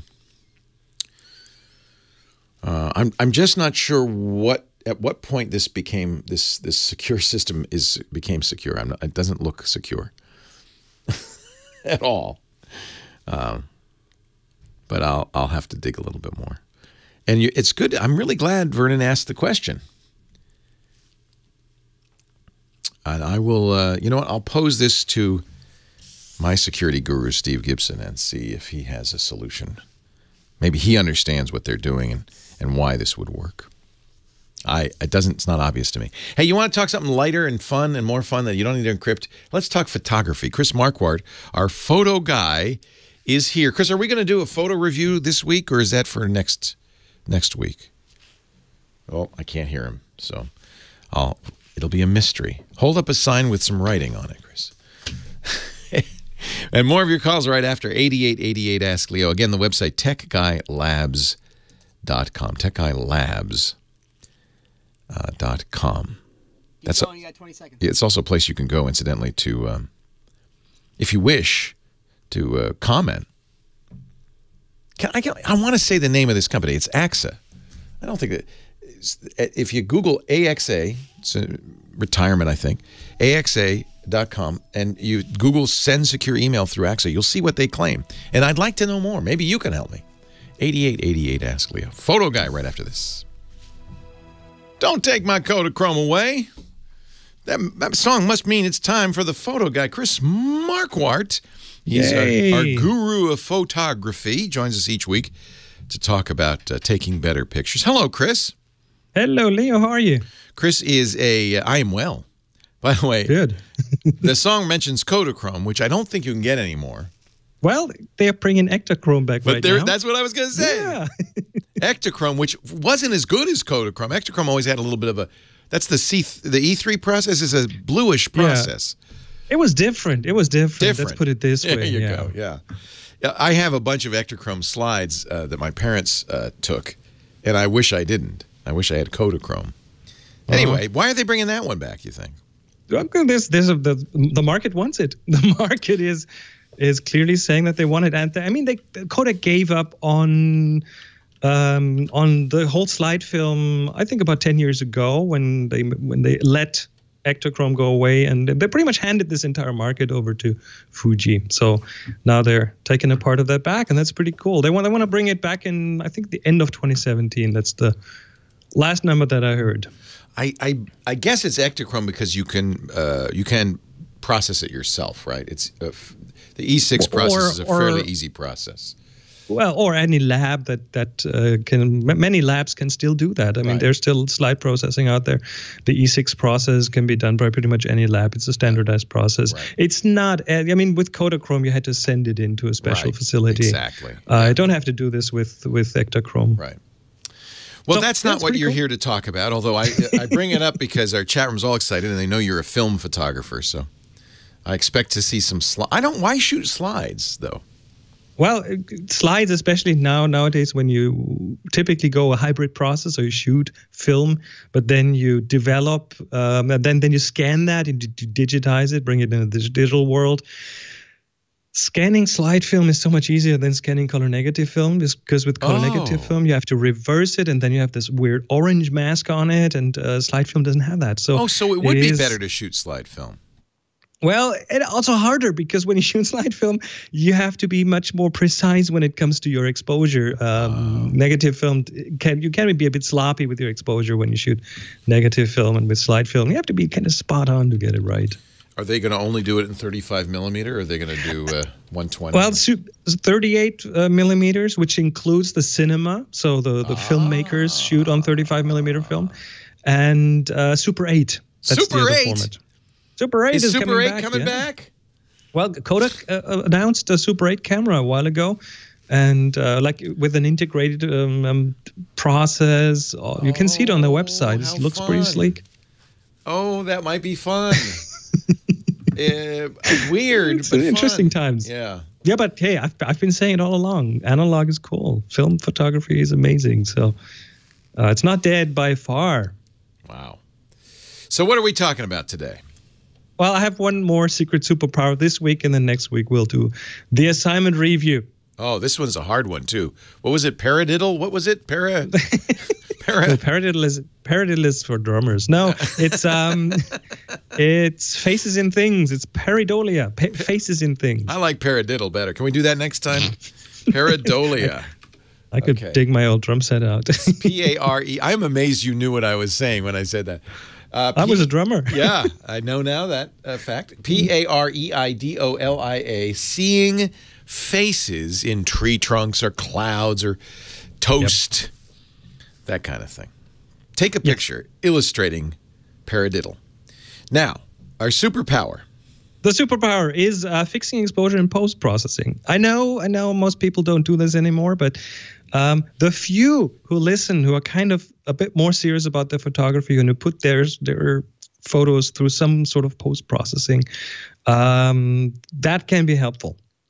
And I mean, when a shot comes out too dark or too bright, with modern cameras, they can often be fixed in post-processing, at least to a certain extent, because the sensors in the cameras are really good these days. In other words, there's more leeway, more headroom in the digital info that allows you to push it kind of in different directions. Exactly. Yeah. And the goal for me, at least, is when everyone has their own goals with pictures. Some want really like super crisp, over-the-top processing. But for me, it's like to have a balanced image with good contrasts, something that most people would look at and go, oh, that looks professional. And when we look at the exposure in photos, we'll have to look at three different things. First, the shadows. What do the dark parts of the picture do? The midtones and the highlights. And here's a little workflow. If you're serious with your photos, write this down or rewatch the video when it's online. This works best when you shoot in RAW, but it kind of works in JPEG as well. First of all, does it feel bright enough? That's my first question when I post-process an image. Does it feel bright enough? Does it feel weird compared to other pictures that I have around? If it feels bright enough, fine. If not, I slide the exposure slider. So there's one slider in your software called exposure, and you slide this until the picture kind of feels right in an overall brightness. This does not really sometimes help with the highlights or with the shadows, but with the kind of what we call the midtones. Pro tip: this works best on a profiled monitor. So the pros among the listeners will know that. That's the problem I have, because my monitor's bright, and so it may take my pictures always come out a little too dark, I think, because my monitor's so bright. Well, then turn the brightness down on your monitor. Oh, that's all I can say. Oh. But that's the problem. If you have your monitor cranked up all the way, you tend to develop pictures that come out too dark. Yeah. If your monitor is too dark, you tend to do pictures that come out too bright. If there's a common error, I think people commonly have their monitors too bright. I would say. Absolutely. Absolutely. Which will give you dark pictures. That's the midtones, the exposure slider. And then what you want to look at are the white bits, the really bright things in pictures like walls or clouds or papers, stuff that is in reality around you is white. And those, if you had to slide the exposure up, there's a good chance that some of those are now overexposed. Now, next thing is you want to slide the highlights back down a bit. So there's a highlights slider somewhere. If you pull that back down to just bring those into the area where they look okay, where they have detail. It's important to have detail. A pro tip here, if you work with a histogram, you can do this a bit more precisely because those white tones are typically at about 3/4 of the histogram. But if you don't do this, don't worry about it. If you see detail in them, that's usually a good point. And the third most important is the black point. That's where the blacks in your picture are. If it's too high, you get this washed out look. You get these black things in the picture that on your photo look more like gray. And believe it or not, the black point is really the most important thing in a photo. Really? If you, there's a black slider in most programs. There's a slider called black or black point, and you want to slide that. This is where this histogram thing comes in. This little mountains thing that you might see in your software. You slide that until the left edge of these mountains touches the left edge of the histogram. If it moves and kind of touches the left side, which in photo terms means it has black in it. There are actual black pixels in there, and that will give the picture, that will bring it together. That will bring the whole picture together from a contrast point of view, and then it'll look really good. I love it when a picture comes together. Yes, and they will. I think a lot of people who are listening to the show probably just take pictures on their phone and then they. Oh, totally. Yeah. But you could still do this, right? And even with simple stuff that might even be just on the web, like. If you're a Mac, Apple Photos can do that. It can do exactly what I told you. You can do it in there. You have to go into the develop thing and the adjustment thing. You have to play with it. Just see what happens. It's all doable. DiscoverTheTopFloor.com. Play with that. That's where Chris lives. I just brought some new 2018 tours on there right now. Oh, good. So, new workshops coming up for next year. And don't forget, what is it, 1,000 photos in 1 hour? That is a great video. Sign up for his newsletter. Get that, because that is awesome. Leo Laporte, the tech guy. You're out. You still offering that? I hope you are. Yes, I am. If not, forget that I mentioned it. 1hour1000pics.com. I watched it again. And it reminded me, and I started the process again because I'd watched it once before but I didn't do it. So now I'm going to do it, and I really love it. It really is a good technique for getting through photos fast, which is my biggest problem. I take a ton and then I just leave them on the hard drive. Well, there's two sides to this problem. One is being able to process a lot of pictures fast, but a bit early in the process, not taking that many pictures is a good. But I think it's a good mix. It's got to be some middle ground there. I got an email. By the way, go ahead. I got Morocco on for 2018. Oh, I'd love to do Morocco. Morocco. Oh, I'd love to do that. And a trek, but that is that's an adventurous one. India. I'm getting too old for. Oh, it's in India though. I could do India. I could do a trek in India. I'm not doing Himalayas. Ladakh, 7 days of camping. You don't want to do that. No, I don't want to do that. In minus 30 Celsius. Oh, definitely. No. Oh, Ireland, the Game of Thrones extension. That's funny. We go to some shooting locations there. The fjords. The fjords. The fjords in October 20. See, I don't have any. I blew my vacation budget this year. I don't have anything set for 2018. So I should. And it's time to kind of start thinking. You got to plan these things way ahead. It's crazy. I have to. Yeah. Well, that'd be fun. I have to plan way ahead to give people like you the time to think about it. I know. I want to go to Svalbard. Svalbard is sold out, but there is a slight chance we're going to do this again in 2018. Oh, I'd love to do that. And you go on this little tiny ship. Oh, it holds 28 people with the crew. It's really cold though, isn't it? You're floating in ice. In the ship is not. It's not. It's nice and cozy there. Okay. I can't wait to retire. Then I can I'll do all of your tours as soon as I retire. All right. Of course, I won't be able to afford your tours, but what the hell? Take your time with the retirement, though. Thank you, Chris. Always a pleasure. Leo Laporte, the tech guy. That would be setting your black levels too high. If the red doors are turning black, that's not good. You want them to be red. Keep the red. 8888 Ask Leo. That's the phone number. That's the number James in Montana called. Hello, James. Hey, how are you? I'm wonderful. How are you? Same here. A little cold. Yeah? How cold is a little cold in Montana? Well, it's been running in between negative 10 or 15 to 8 degrees. Oh, that's a little And that's cold. in Fahrenheit. Yeah, that's cold. That's like really cold. It is very cold. It's supposed to warm up, though. So it's all good. Reminds me I'm in Montana. Yeah, well, that's what, you know what? It's beautiful there. It is. It is. It's gorgeous up Yeah, there. yeah. So, okay, first get the laughing out of the way. It's a Windows Vista machine. I'm sorry. Right? I'm not laughing. I'm really mostly crying. I mean, that's you're suffering unnecessarily, my friend. Yeah, it actually is really solid when it's running, but I had a hardware conflict and crashed it, and so I just, it's an HP. I just factory reinstalled it, no problem. Good. It took me 2 months to get past Windows Vista Service Pack 2. Oh, gosh. When I installed, I still don't know how I did it. When I installed Vista Service Pack 2, it also updated the update, the automatic update, right, which now hangs like the Vista, or not Vista, the Windows 7 guy earlier. Yeah, it's a very common problem. So on that note, I did find a really awesome site. I think he's German at wu.krelay.dn/en/. Mm-hmm. That might help.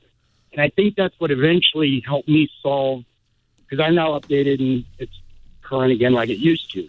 But my question is there a way for me to pull, I know I can pull my history, so I get all my KB numbers. Where do I just go download them at? WS. So that I can put them on a CD, put them up, and then not have to deal with this again. I probably read 1,000 web pages on how to fix this. Yeah, but you just want to keep these updates around. Right. I already have them downloaded. They're in my computer. Where are they?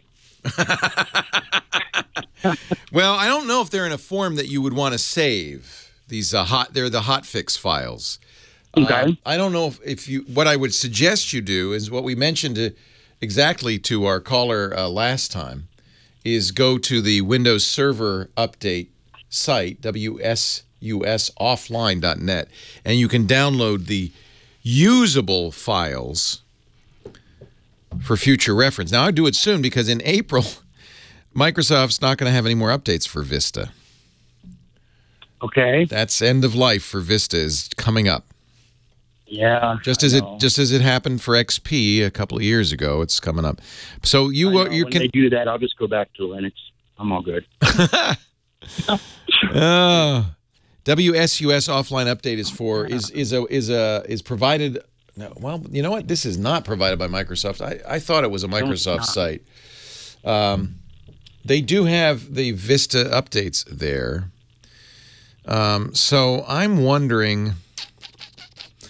I think this is a safe place. Most people say this is okay. So this is wsusoffline.net, and you can download all the updates still for Vista, and I presume they're going to keep them there.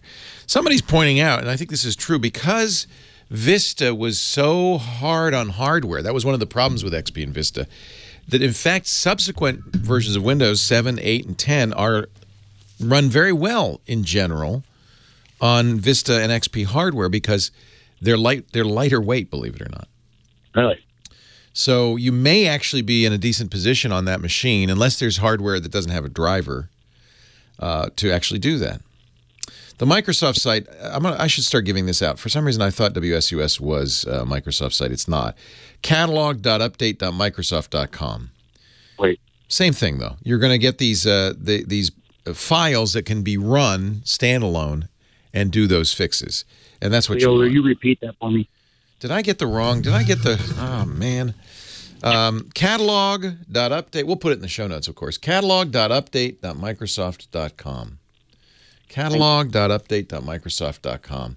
And that you can actually get to that through Windows Update directly as well. and get the offline updates. I apologize, and I do not want to use that WSUS again. I don't know if it's okay. People in the chat room recommended it, and for a long time I thought it was a Microsoft site. It's not. Apologies. Right. Apologies. I'm glad I could point that out. Yes, thank you. Whoopsies.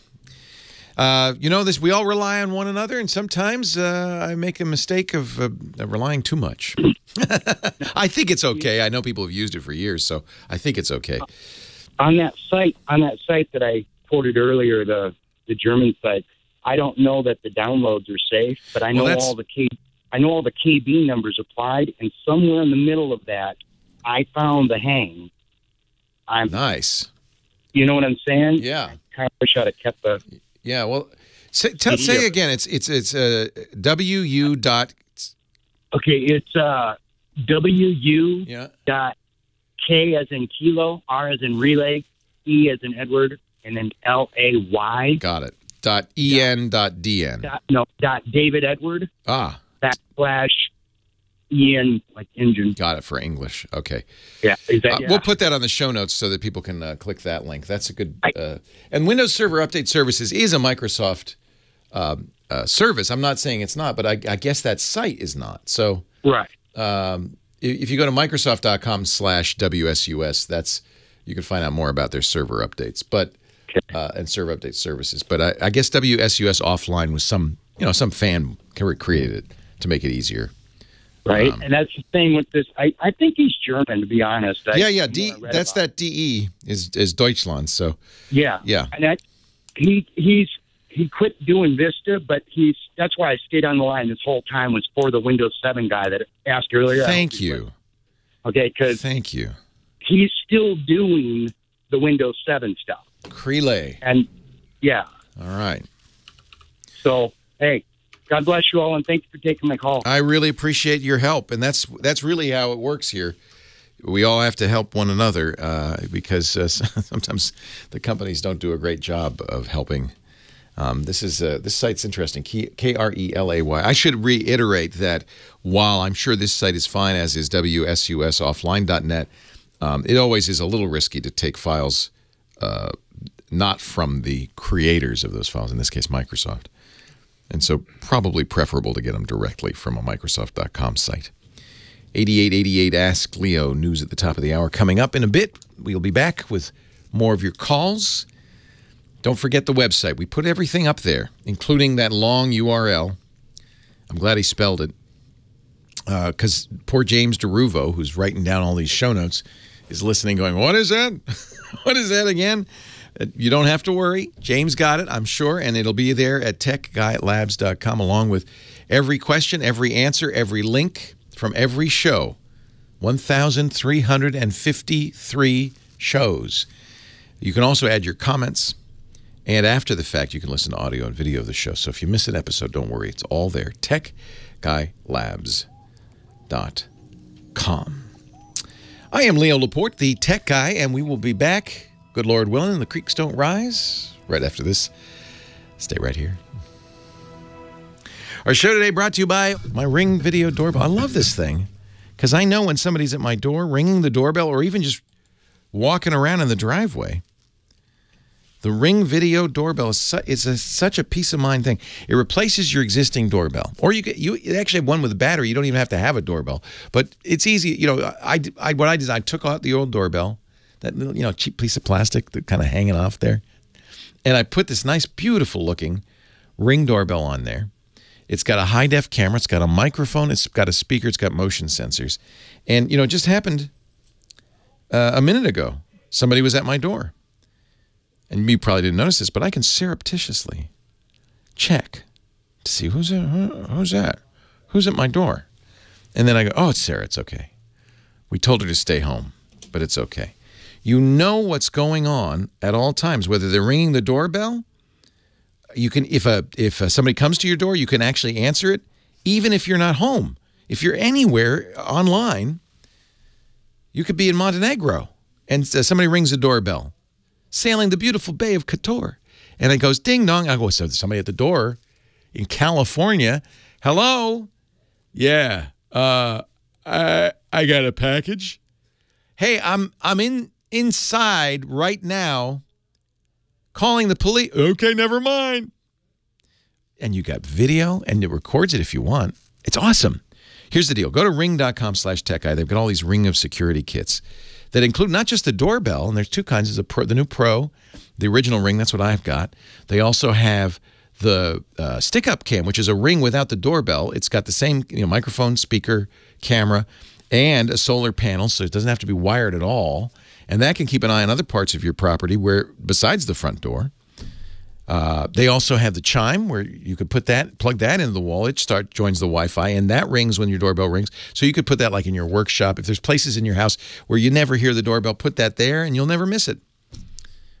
I love it. I'm a big Ring fan. And of course, all the Ring of security kits come with their lighted Ring security sign that's solar powered. So it charges during the day. Maybe not today, but when the sun shines, it charges, and then it lights all night. Ring.com/techguy. Ring.com/techguy. These guys are great. Up to $150 off if you use that URL, by the way, and get a Ring of security kit. Ring.com/techguy. I wonder who was at the door. Let's just see here what's going on. Oh, I think it's me. This is okay, you want to see the pizza guy? This is last night. It works at night, too. The pizza guy. Ding dong. I can't tell you how often I miss the pizza guy, or used to, before I got the Ring doorbell. What's he doing? Oh, he's knocking because he thinks I'm not coming. It's just a long walk. I'll be there. I'm coming. Hey, now see, what I should have done is fired it up, said, I'll be right there. Boy, he's really waiting a long time. Well, hey, how are you today? Leo Laporte, the tech guy. Time to talk about, tech, computers, the internet, home theater, digital photography, smartphones, smart watches, all that jazz. 8888 Ask Leo. 888. I say that so fast, I apologize. 888-827-5536. 8888 Ask Leo. Like two piano keyboards, and then I'm lying horizontally on the piano like Michelle Pfeiffer and answering your tech questions. See, you'll never forget that now. 8888 Ask Leo. Let's go to Newport Beach. Beautiful Newport Beach. Mike is on the line. Hi, Mike. Hi, how are you, sir? I am well. How are you? Great. It's sunny out here. The skies are blue, and there's no rain. Don't rub it in. I love Newport Beach. Beautiful place. Yes. You're welcome here anytime. Thank you. I've been a listener to your show for a long time, and one of your ads once came on about Slingbox. So 6 years ago, I bought a Slingbox and had the app downloaded on my iPad, on the iPhone. Thing traveled all over the world with nice. Me, on cruise ships, everywhere. Nice. It was perfect. It was a great deal. Well, Slingbox apparently does not know how to deal with iOS 10. And when the new iOS updates happened, their app stopped functioning. And in fact, I was on a beta test team with them trying to point out what the problems were. And they thought they were fixing it. And then suddenly they ended the beta test. They haven't done anything since then. So I now have to, and I'll use a technical term, schlep two iPads with me. The old one that I didn't update and my new Mini because I wanted less weight. And so I'm stuck. I don't know what the heck they're doing. And I thought maybe... You literally have to carry an iPad with the old version of iOS to use it. I think there is no hope. So here's what happened. Of course, Sling was sold to Dish, to EchoStar, the owners of the Dish network. They incorporated some of those hardware capabilities into the Dish DVRs, the hoppers and so forth. And then they came out with a service called Sling TV, which is a paid subscription service that streams many of the same stations. And my suspicion is that the reason that beta program ended so suddenly is because they don't want you to use your Sling hardware that you purchased at great expense 6 years ago. They want you to spend $10 a month on Sling TV and stream that stuff. Oh, that's not happening. That's not happening. They're in a new business. But we're also in a new world where, most content eventually is just going to be coming in over the internet. So I think they also see the writing on the wall. I mean, their box was designed to, you set it up in your home entertainment unit, and it would stream your home entertainment system to the internet. Well, the new world, very, it's like I feel bad for people who bought. I was talking to Bill Handel on the KFI, the morning guy on KFI, who bought those. Remember those DVD jukeboxes where you'd have your whole DVD, hundreds of DVDs, and you could pick anyone. And now it's like obsolete because everything that you want is on Netflix and Amazon, and you don't really need a DVD. Well, the beauty of the Sling Box was that I was watching my DVR program. I understand. I understand. No, believe me, I'm a fan. I'm a fan. And if you had the new Hopper, the new dish stuff, it would do that. TiVo does that, by the way. You can do it with TiVo. And there are, and Channel Master, I think, will stream. A lot of these DVRs now have this streaming capability built in. It's still not the same because the Slingbox would take anything in your home entertainment center and stream it out. Somebody's telling me that there's the DVD Fab media player. I don't know what that is, but DVDFab.cn, that's China.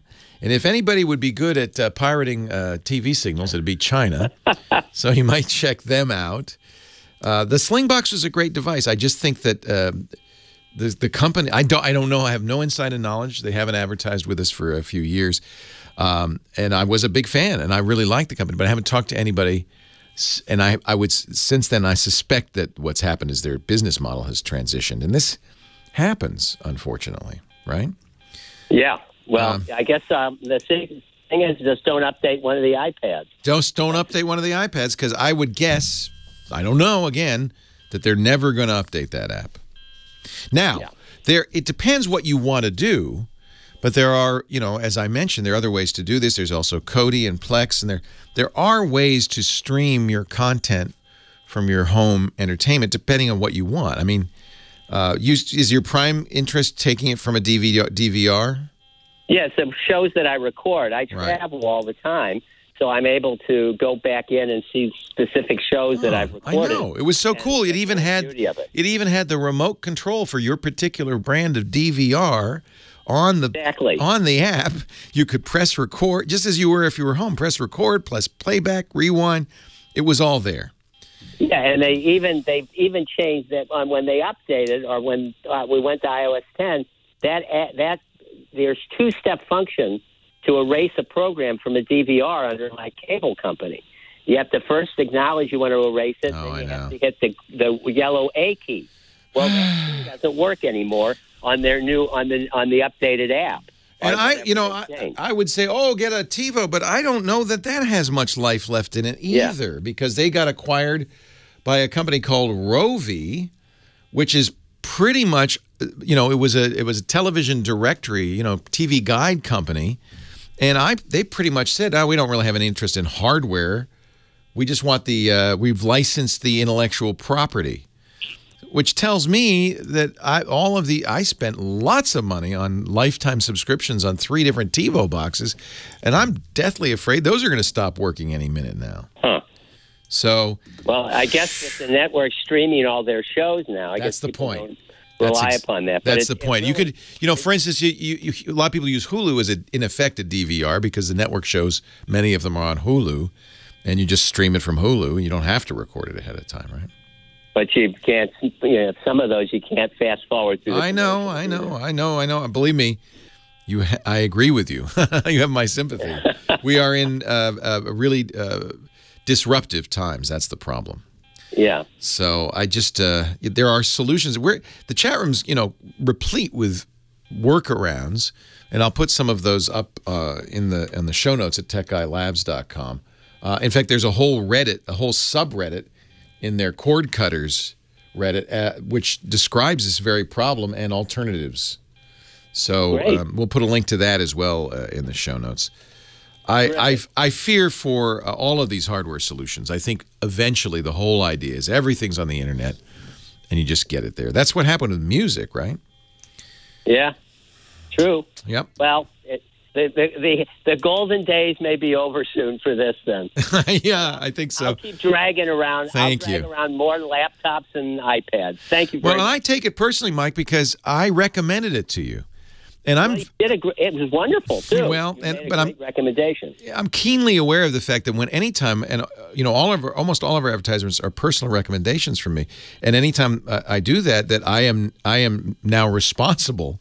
And if a company doesn't do a good job, it hurts me.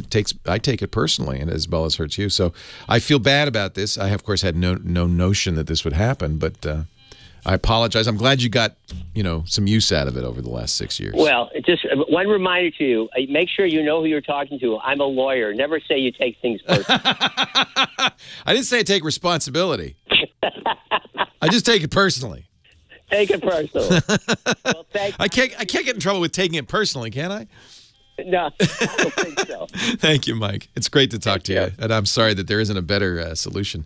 But these companies, I mean, it's telling that these companies are getting acquired, that their business model is changing. Of course, Dish's business model doesn't really.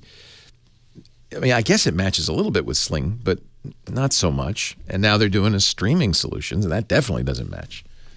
So we live in interesting times. There's a lot of flux going on. This is going to be a very interesting year. As a new administration comes in and laws are changed and regulations are changed. The FCC is going to be completely changed.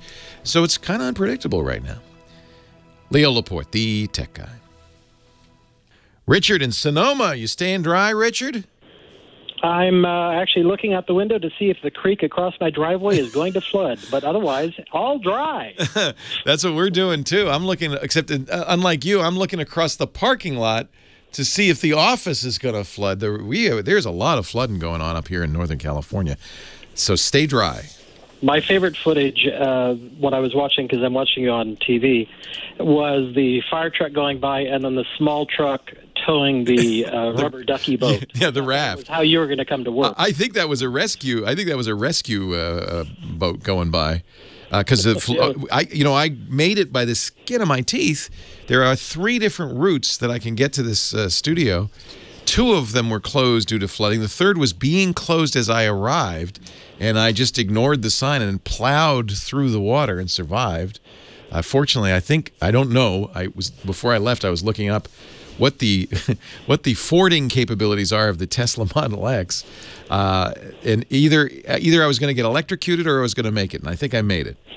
It was a little nerve-wracking. Anyway, what can I do for you? My question is, now that Seagate, in its amazing wisdom, has just shut down live. Thank you. Yeah, and I had really addicted to it. Yeah, you did. You bought the little QB thing, and you motivated me to buy a little QB thing. I told everybody to get one. I feel terrible. Well, don't feel, and I loved it. It was a great system. I could see my photos at high res everywhere on any device and show it to everybody. It was amazing. So that we're talking about, Seagate was selling, and still sells, giant backup hard drives, but they also sell a little device with a nice little screen on it. And they had software, which was cool. You'd put on your phone, you'd put on your computer, and it would automatically back up all of your photos to either the Seagate hard drive or to this little device. I had both.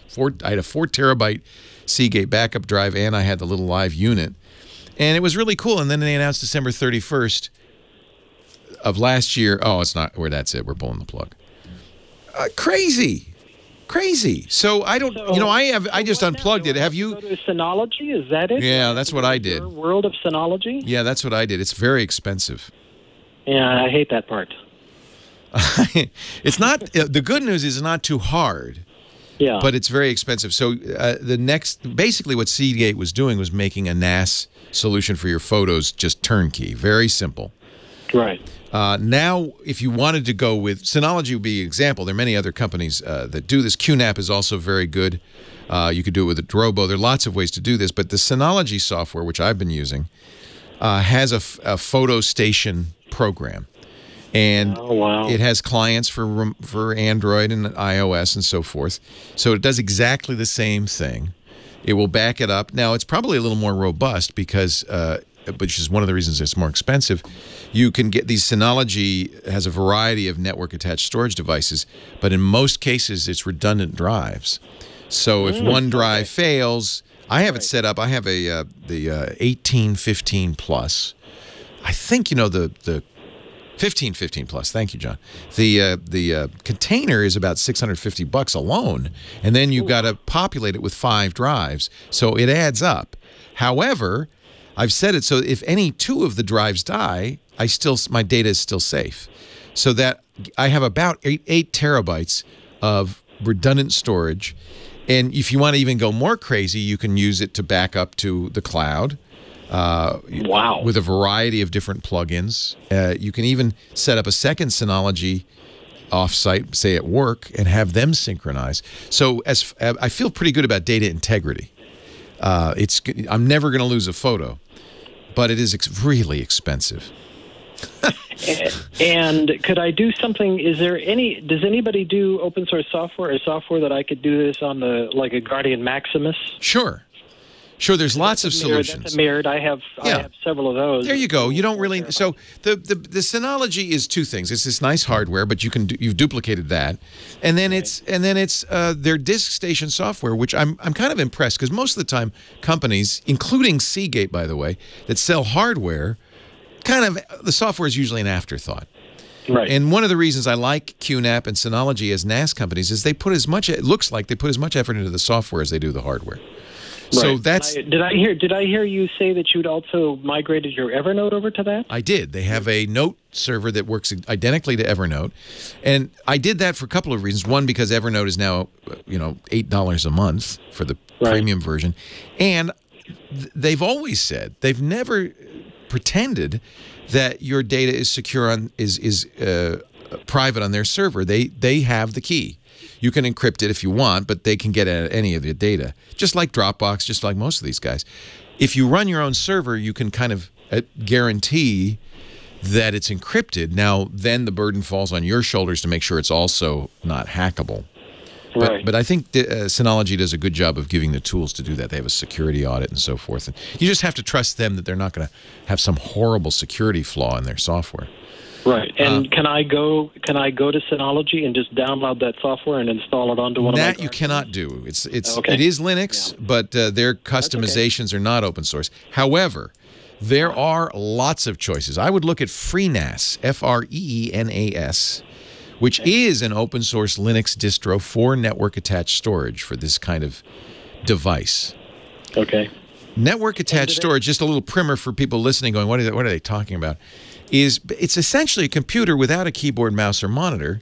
You put it on your network. It's visible via file sharing to all the computers on your network. It will also be available on the public network if you set it up that way on the internet. And it gives you backup, a media playing capability. You can put movies or music on it, and some additional capabilities as we're talking about, like Notepad capabilities, Dropbox style capabilities. And they support a lot of third-party stuff, too. You can even put WordPress on there, have a blog on it. There's all sorts of stuff you can do with it. Awesome. So I'm very happy with the Synology, but I think FreeNAS would be an equivalently, I think, good choice. In some ways, I'd prefer to do it that way because, there are many, many people developing it. You're not dependent on companies. And this show has been an example of how you depend on a company like Sling, and at some point they may just pull the plug, or Seagate. We're not going to. We don't want to do that anymore. Well, and like yourself, I'm afraid I'm on my 3rd TiVo as well. I'm really worried about that. And I'm really worried because I had the TiVo 1. Me too. I wrote a book about the TiVo 1. I forgot about hacking your TiVo. Yeah. Oh, that's right. That was your title. I forgot. Yeah, I love the TiVo. I've been a TiVo. Yeah. And as many of us did, I was kind of forced to use the cable company's DVR, and gosh, that was horrible. Horrible. Yeah. It's worth being in the TiVo universe. Let's hope they survive. My motto of the show now is we live in interesting times. Boy, howdy. Hey, it's nice to talk to you. Thanks very much. I hope. Stay good dry. luck. Yes, I was going to say the same to you. Okay. We got, I'm learning all about these emergency alerts that come across on your phone now. We're getting flood warnings nonstop. Woke me up this morning. Leo Laporte, the tech guy. Don't change the channel. No, don't do that. No. Leo Laporte, the tech guy. 8888. Ask Leo, the tech guy. That's me. Alexia on the line from Whittier, California. Hi, Alexia. Hello. Thank you for taking my call. My pleasure. I have worn myself into too much reading on cameras. You know what? You can get so much information that you get paralyzed. Correct. I have a 15-year-old Cammedia, Olympus Cammedia C700. I love it, but it's ancient and doesn't work real well. That was like my first digital camera. Okay. That's so cute. Something equivalent that's modern. Oh, I give you a lot of good choices. I want low light is a high priority and a tilt screen because I'm short. And possibly about a pound, which is what this Cammedia is. Everything that you can look at these days will be better, smaller, lighter, and cheaper than that Cammedia. So, but the good news about waiting in technology is the longer you wait, the cheaper and better it gets. Most cases. So, so you gave me kind of the parameters. Now, that camera you have is not particularly good in low light. Actually, in its time, it was very good. For its time, it was great. Yes. But you would notice that when it gets, even room light, normal room light, it gets grainy. You know what its biggest problem is? You press the shutter and you can go have lunch.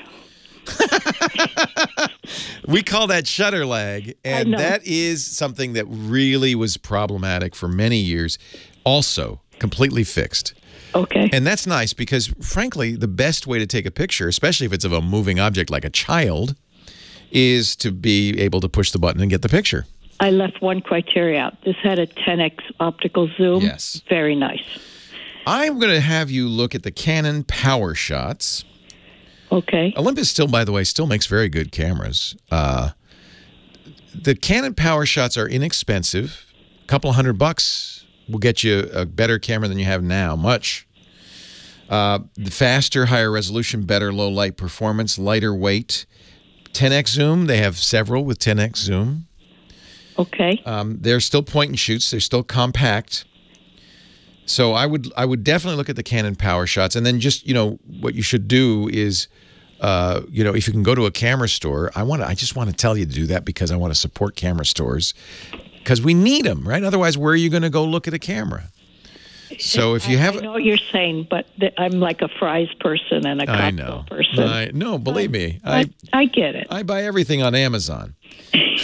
So I don't even support fries in Costco anymore. You can get 100 count toilet paper almost anywhere over the internet, but giant bags of tortilla chips. But it's nice to look at it before you buy it, only because you want to make sure you're comfortable with it. The articulating viewfinder is nowadays, I think, pretty much a specialty of Nikon. And Nikon makes extremely good point and shoots as well. So I might be also pointing. See, I'm not helping, am I? I'm giving you too much information. What you wanted was me to say, "Oh, just get the Nikon D800 and you'll be happy." But let me find. Here's a website you're going to go to that will give you all the information you need. dpreview.com. dpreview.com. They have great reviews, but what you're going to be looking for is Nikon point and shoot with articulating viewfinder. 10Xs shouldn't be too much difficulty. They call them the Cool Picks. Okay, Cool Picks. Cool Picks. I'm just looking at a couple of Cool Picks here. Some of them have, like the S7000 is pretty nice. Optical image stabilization. It has Wi-Fi built in, which is kind of cool. You can copy it to your phone right away, so you can view it and send it. But the articulating back might be something that you might need to get a little bit of a bigger Nikon for, like the A900. I'll have to check. So the Power Shot doesn't have? I don't, as I remember, and I'm going to ask the chat room, but as I remember, the Power Shots do not have the articulating. The flip up so it can be a selfie is not important. No, I understand, though. You want to be able to hold the camera up over your head. Right. So that and then look up and you can see the LCD because it's come out a little bit, right? Correct. Yeah. Yes. I love that. I mean, I use that myself. You don't have to be short to use that. It helps. Actually, I like really sometimes what I do is I hold the camera down at my belly, like the old school cameras. Remember where you'd shoot looking down? And the reason I do that is because it's not so obvious that you're taking a picture, right? You're just kind of snapping her along. And I think the power shots are really great. I'm going to have to look and see if they have any with the articulating viewfinder. I don't. My sense is they don't, but I'll have to check. If you just set a power shot model that you like. I just recommended one for somebody because he said, I need a new camera and I don't want to spend more than $120. No, I had given your screener a budget of up to about $1,000. Oh, you're in great shape. You're in great shape. I think once you get to the higher price points, you're going to get a bigger camera with more of a grip. But they will have, they probably, even on the Canons, will have articulate. I'll give you the SX530. That's $250. And that's a power shot? That's a power shot. 530? Yeah, these are all great cameras. Actually, it's a little more expensive, but let me just see if it has the articulated viewfinder was something that a lot of cameras had.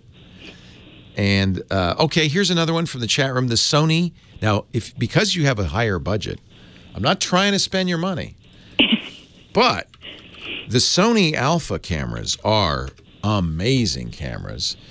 And they're a little more expensive. We're now going to the $500 range. But the A6000 is an amazing... Say the number again? A6000. Okay, but there's also like the 6... That's how my trouble started. I fell in love with the A6000, then the 6300 came up, then the 6500. And then my troubles began. Those are removable lenses. Yes, I don't think you want that. Into a couple grand, and I went, I'm don't do that. That's too complicated. Then I started doing reading on lower, and it's like I had a list of 25. I'm done. I need help. Go with the A6000. It does have the articulating viewfinder. Okay. It has a very nice viewfinder. It has great zoom. And you can change the lens, I gather, on it. It is a APS-C sensor, which is a bigger than a point-and-shoot sensor. You'll get a much nicer image. And this is $548 on Amazon. This is a great camera. Okay. A6000. Okay. I would be stunned if you don't call me next week and say, oh, my goodness, Leo, I love this camera. I think it comes in with a lens at about 2 pounds, though. No. Am I mixing it up? That's a bigger one. Yeah. Don't get the long lens. They sell a 55 to 210. You don't need that. Just the 16 to 50. Okay. That's plenty for you. Let's not go crazy here. Okay. And then later, if you want, telephoto, if you're going to take pictures of the neighbors through the window, then you could get that longer lens. I think my days there with the briefcase full of lenses is gone. I agree with you. I used to have that. I agree. I'm done. Oh, you're a pretty serious photographer. I had been when I was in college and shortly after. So much. It's such a great hobby. And now with digital, it is so easy. Now I kind of want to see the vacation without the viewfinder. Yeah. As long as you're in Sony, no, I'm just going to, A6000. A6000. I'm not going to give you any other. There are really great Sony cameras. But isn't that their mirrorless camera? It is a mirrorless, which means it's got interchangeable lenses. Okay. But you can start with a smaller pancake lens, and then who knows? Maybe your hobby will get reactivated. I'll be bit again. You'll be carrying that briefcase again. Oh, please say no. Hey, great to talk to you, Alexia. Okay, thank you. Take care. Leo Laporte, the tech guy. There's so many great cameras out there now. It is challenging. The PowerShot G5, I did forget about that. That is a very nice high-end Canon that does have the articulating viewfinder. Leo Laporte, the tech guy. You're out. I gave my son an NEX. He loves it. That's a great one. I'm a big Sony Alpha shooter. But I think to get started, boy, with the interchangeable lenses, I don't know. I really like that A6000. Leo Laporte, the Tech Guy, 8888 Ask Leo. Last few moments of the Tech Guy show for this weekend. Don't worry, I'll be back next weekend. And don't forget, all week long, techguylabs.com. We've got show notes there. We've got comments. We've got audio and video from previous shows. We're not going to leave you high and dry. You can go there and find out. There's a search, and it's free. There's no sign-up or anything. Just techguylabs.com. You also find a link there to, I don't take Monday through Friday off. I keep doing shows, just not radio shows, and we do podcasts. So there's a lot of tech podcasts all week long. And you'll find a link there to the tech podcasts as well. TechGuyLabs.com. Ron in Los Angeles. Hey, Ron, Leo Laporte, the tech guy. Leo. Hello, Ron. Hello, Leo. How are you? Happy wet New Year. Whoa. Is it raining in L.A.? No, it's not raining. Just up here. My God, sunny and warm. I'm so jealous. Au contraire. They said it was going to be a rainy day today, but it's not. Beautiful. Yeah, I have a conundrum, Leo. Oh, yes, another conundrum. I've got a. I used to have a conundrum, and I got it removed. You had it removed? Yeah. Surgically? Well, yeah. The surgical removal of conundrums is much easier than it used to be. Well, they can use lasers. Lasers, right. Yeah, right. Get rid of it. Yeah. And, you walk in, you walk out, it's all gone. Yeah. They do it arthroscopically now. They just it's a little hole. What can I do? It's a little hole. We're supposed to get your weather. I think tomorrow. They said it's heading this way. Yeah, mixed feelings about it. As you know, we've had terrible drought in California for 7 years, so it's nice to see it. Here with you, yeah. Yeah, but it's also hard to get around. It's a drag. It really is. Yeah. And here we've been having rain for the last week or two down here in L.A. and it's tough in L.A. because you don't get much rain, and when you do, it can really be a problem. It's a problem, and nobody knows how to deal with it. Right. We have all the best drivers in the world down here. Yeah. A little rain, it's like, oh, my God, get the brake. Quickly. Oh, God. Anyway, here I've got a couple of great computers. They've got terabytes of memory, and they've got VLC and Handbrake and Adobe Premiere, blah, blah, blah. I've got everything I need. I've got two different I've got one I've downloaded on my Apple a couple of years ago, actually, to iMovie, a video from Canon. Okay. And it's so it's anyway. It's probably a .mov file.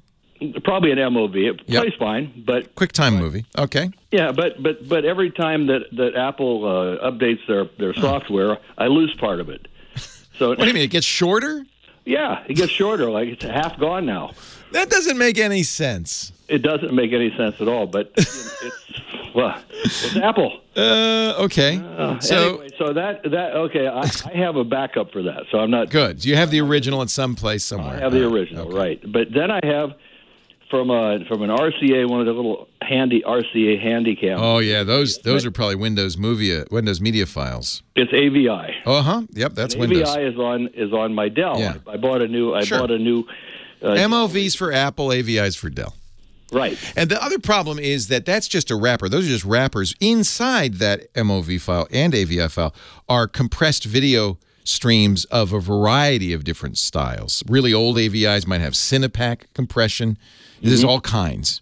So you've got your compression codec, and then you have your wrapper file. Right, I understand how that works. I want to combine both of them so I can edit them together. Of course you do. They're the same subject matter. So what you're going to do is you're going to transcode one or both of them into a common format. Okay. And you said you have Handbrake. That's a transcoder. Okay. So my recommendation nowadays for video files is MPEG-4. Right. So in all likelihood, you can do lossless and re-encoding of the MOV file without because that's probably a related codec. But again, it's unknown until you open it up. But anyway, Handbrake will handle it.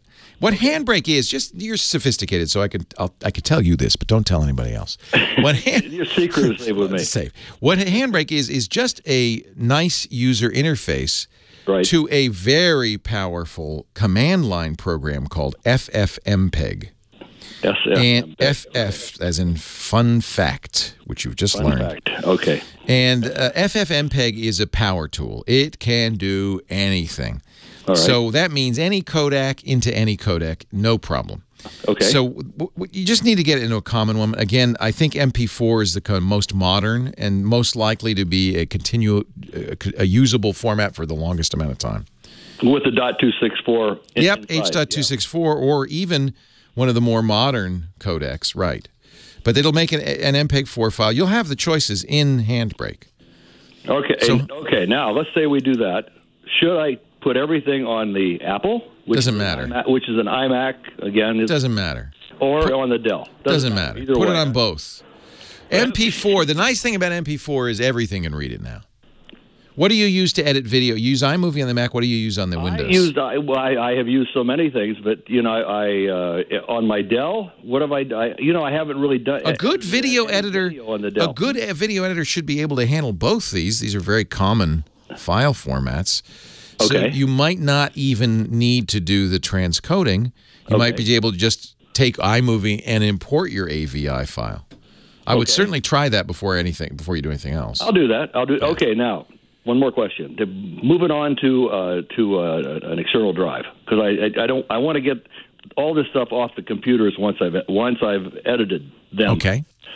So I'm always befuddled with, and I've been doing this for years. Still external drives, and I've got a ton of them. You name it, I've got it here. But to get it to the external drive, is it easier for the Apple or for the Dell to see? I've got the new Dell. Ron, I think are we related? I think we should. I think you might be my long lost brother. I have all the same questions. So here's the deal: there are differing underlying file formats or file systems, I should say, for Apple and Windows. Windows uses NTFS. In the old days, FAT 16, 32. Right. Apple uses HFS, the hierarchical files. Those are incompatible. Apple can read everything Windows can do. Windows cannot read anything Apple can do. Got it. So you want to use the, again, common file format. The best would be FAT. That's everything can read FAT32. Oh, FAT32. The only problem with FAT is it's limited to 2 gigabytes, right? The file size is limited. Right. So if your files get much bigger than that, then you can use extended FAT, exFAT. Okay. Which is still compatible. All right. And then you'll be able to have, I think, terabytes of files. Terabytes. Yeah. Okay. Well, it's trying to get everybody on the same train, and then if you're ever going to get and then arrange the passengers. Exactly. If anybody ever is going to want to look at this on Windows, use exFAT. Okay, that's easy enough. Yep. I mean, I just it's been boggling my mind. I've downloaded. Oh, it's ridiculous. Stuff on the Apple like 3 years ago, and I'm thinking, what the hell? I know. And then when I bought the new Dell, the new Dell. The hot dog computer XPS 8900, they transferred all the information over. I had a guy come in and do it. Okay, move it over. It's just the way. You read the biblical story, the Tower of Babel. That's it.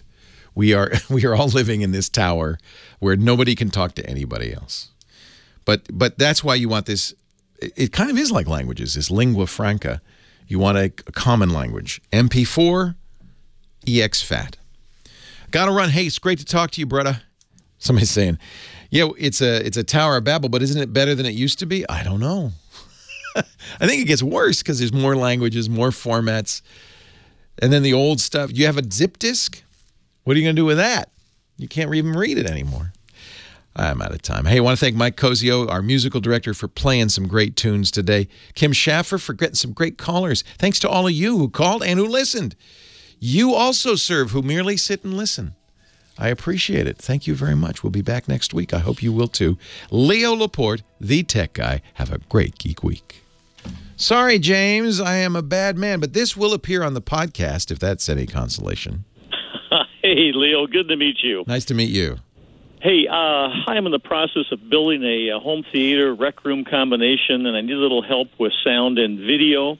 The project's just getting started. We're getting walls up, so wiring is easy because we don't have sheetrock yet. Okay. Nice. Good. The room size, and like I say, it's a combo home theater and rec room, so it's not like just a man cave. It's a family room area, but I do want some decent home theater. So, how far will you be sitting from the TV? Not very far. The room is 17 by 13, and the 17-foot wall has a fireplace in the middle with a TV above it. And it has some rock around the fireplace, and then a little bit further out, it's got some shelving units. Are you going to keep the TV there? Yeah. Yeah. The only negative on that, not the heat, surprisingly, if it's a well-made fireplace anyway, is that you're looking up, you're craning your neck a little bit, right? Yeah, I'm only going to be about 13 feet away, but the thing is, in a recliner chair... I guess you'll lean back, yeah, I think I'll be okay there. So the first thing... It would be better if it was on the longer wall. Always would be, yeah. Yeah, but that configuration doesn't work. I know. You got to consider, it's not a dedicated theater. So I'm not going to get everything I want, but I'm trying to get as much as I can. So size of TV... the biggest I can use in that room would be a 65-inch. Well, do you have room for it? Oh yeah. The fireplace area with the brick, and it's a stack stone type thing. 65 is okay for 13 feet away. I mean, I would like to see. Frankly, you should get bigger, but you're already looking up at it, so I'm not going to worry about it too much. So 65 is good. At that size, you're probably looking at a 4K TV. Yes, absolutely. And nowadays, if you're looking at 4K, you're going to want to look at something that has the UHD. What is it? Premium Pro, the UHD Pro, I think, designation, because that is an industry standard now that gives you HDR, that gives you the right color space, and it guarantees that you'll be compatible with going forward with new formats and so forth. You're probably also going to want to get a UHD Blu-ray player. That looks the best, but the thing to remember, once you go 4K, I learned this to my own bitter experience, is everything else has to be 4K now all of a sudden. I mean, it doesn't have to be, but if you want to watch 4K, it does. So, for instance, your receiver, your AV receiver, which most people will use to not only choose which device is going to go into the TV, but also to power the surround sound, that has to be 4K compatible. The old receiver will not be. Okay. UHD Premium, thank you. I never remember.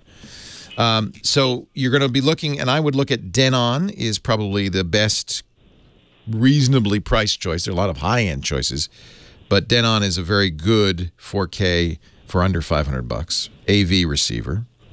That will the AV receiver. Yeah, I always recommend an AV receiver if you can afford it. What's an AV receiver? Help me out. So you remember from your stereo days having a receiver on your stereo, right? Yeah. In that case, the receiver was receiving radio, but it also powered the speakers, and you connected your phono into it, and you connected any other inputs into it, your cassette player and all that, right? So it was kind of the hub. Well, nowadays, an AV receiver does the same thing. It even receives radio in many cases, but who cares? But what it is now is the hub for all your video and audio devices. They all go in via HDMI into the back of your receiver, and then one HDMI cable comes out of your receiver into your TV. Okay. I think I might be covered because I'm looking at buying a Yamaha fairly high. Well, not Yamaha's great.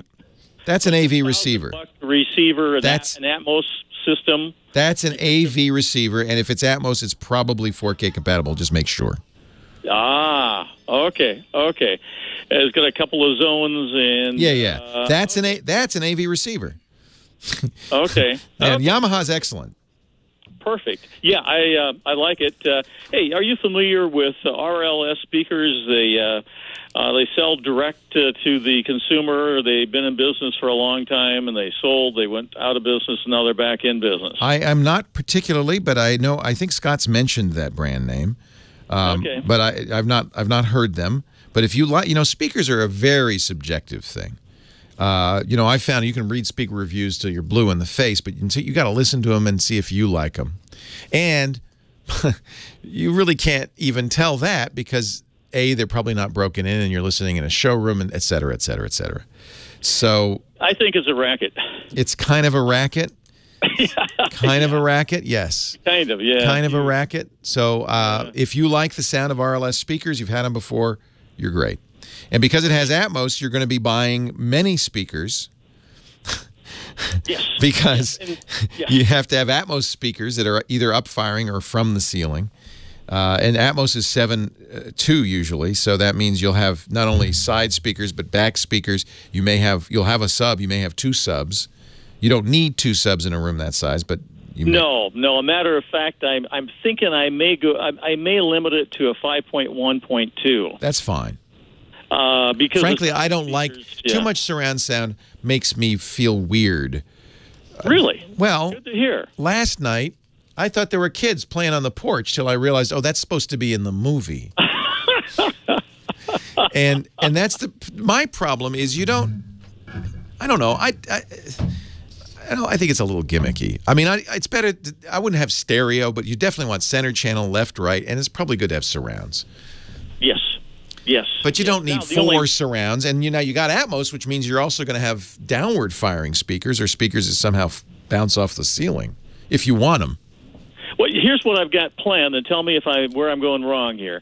Being I've got some brickwork in the front or stonework, I'm looking at a speaker that would just set on the mantle. I can get some pretty good specs on a speaker or hang under the mantle, which would be like 45 inches high, so that's little high. That's fairly good ear height, and a couple for my. You have to have a center channel.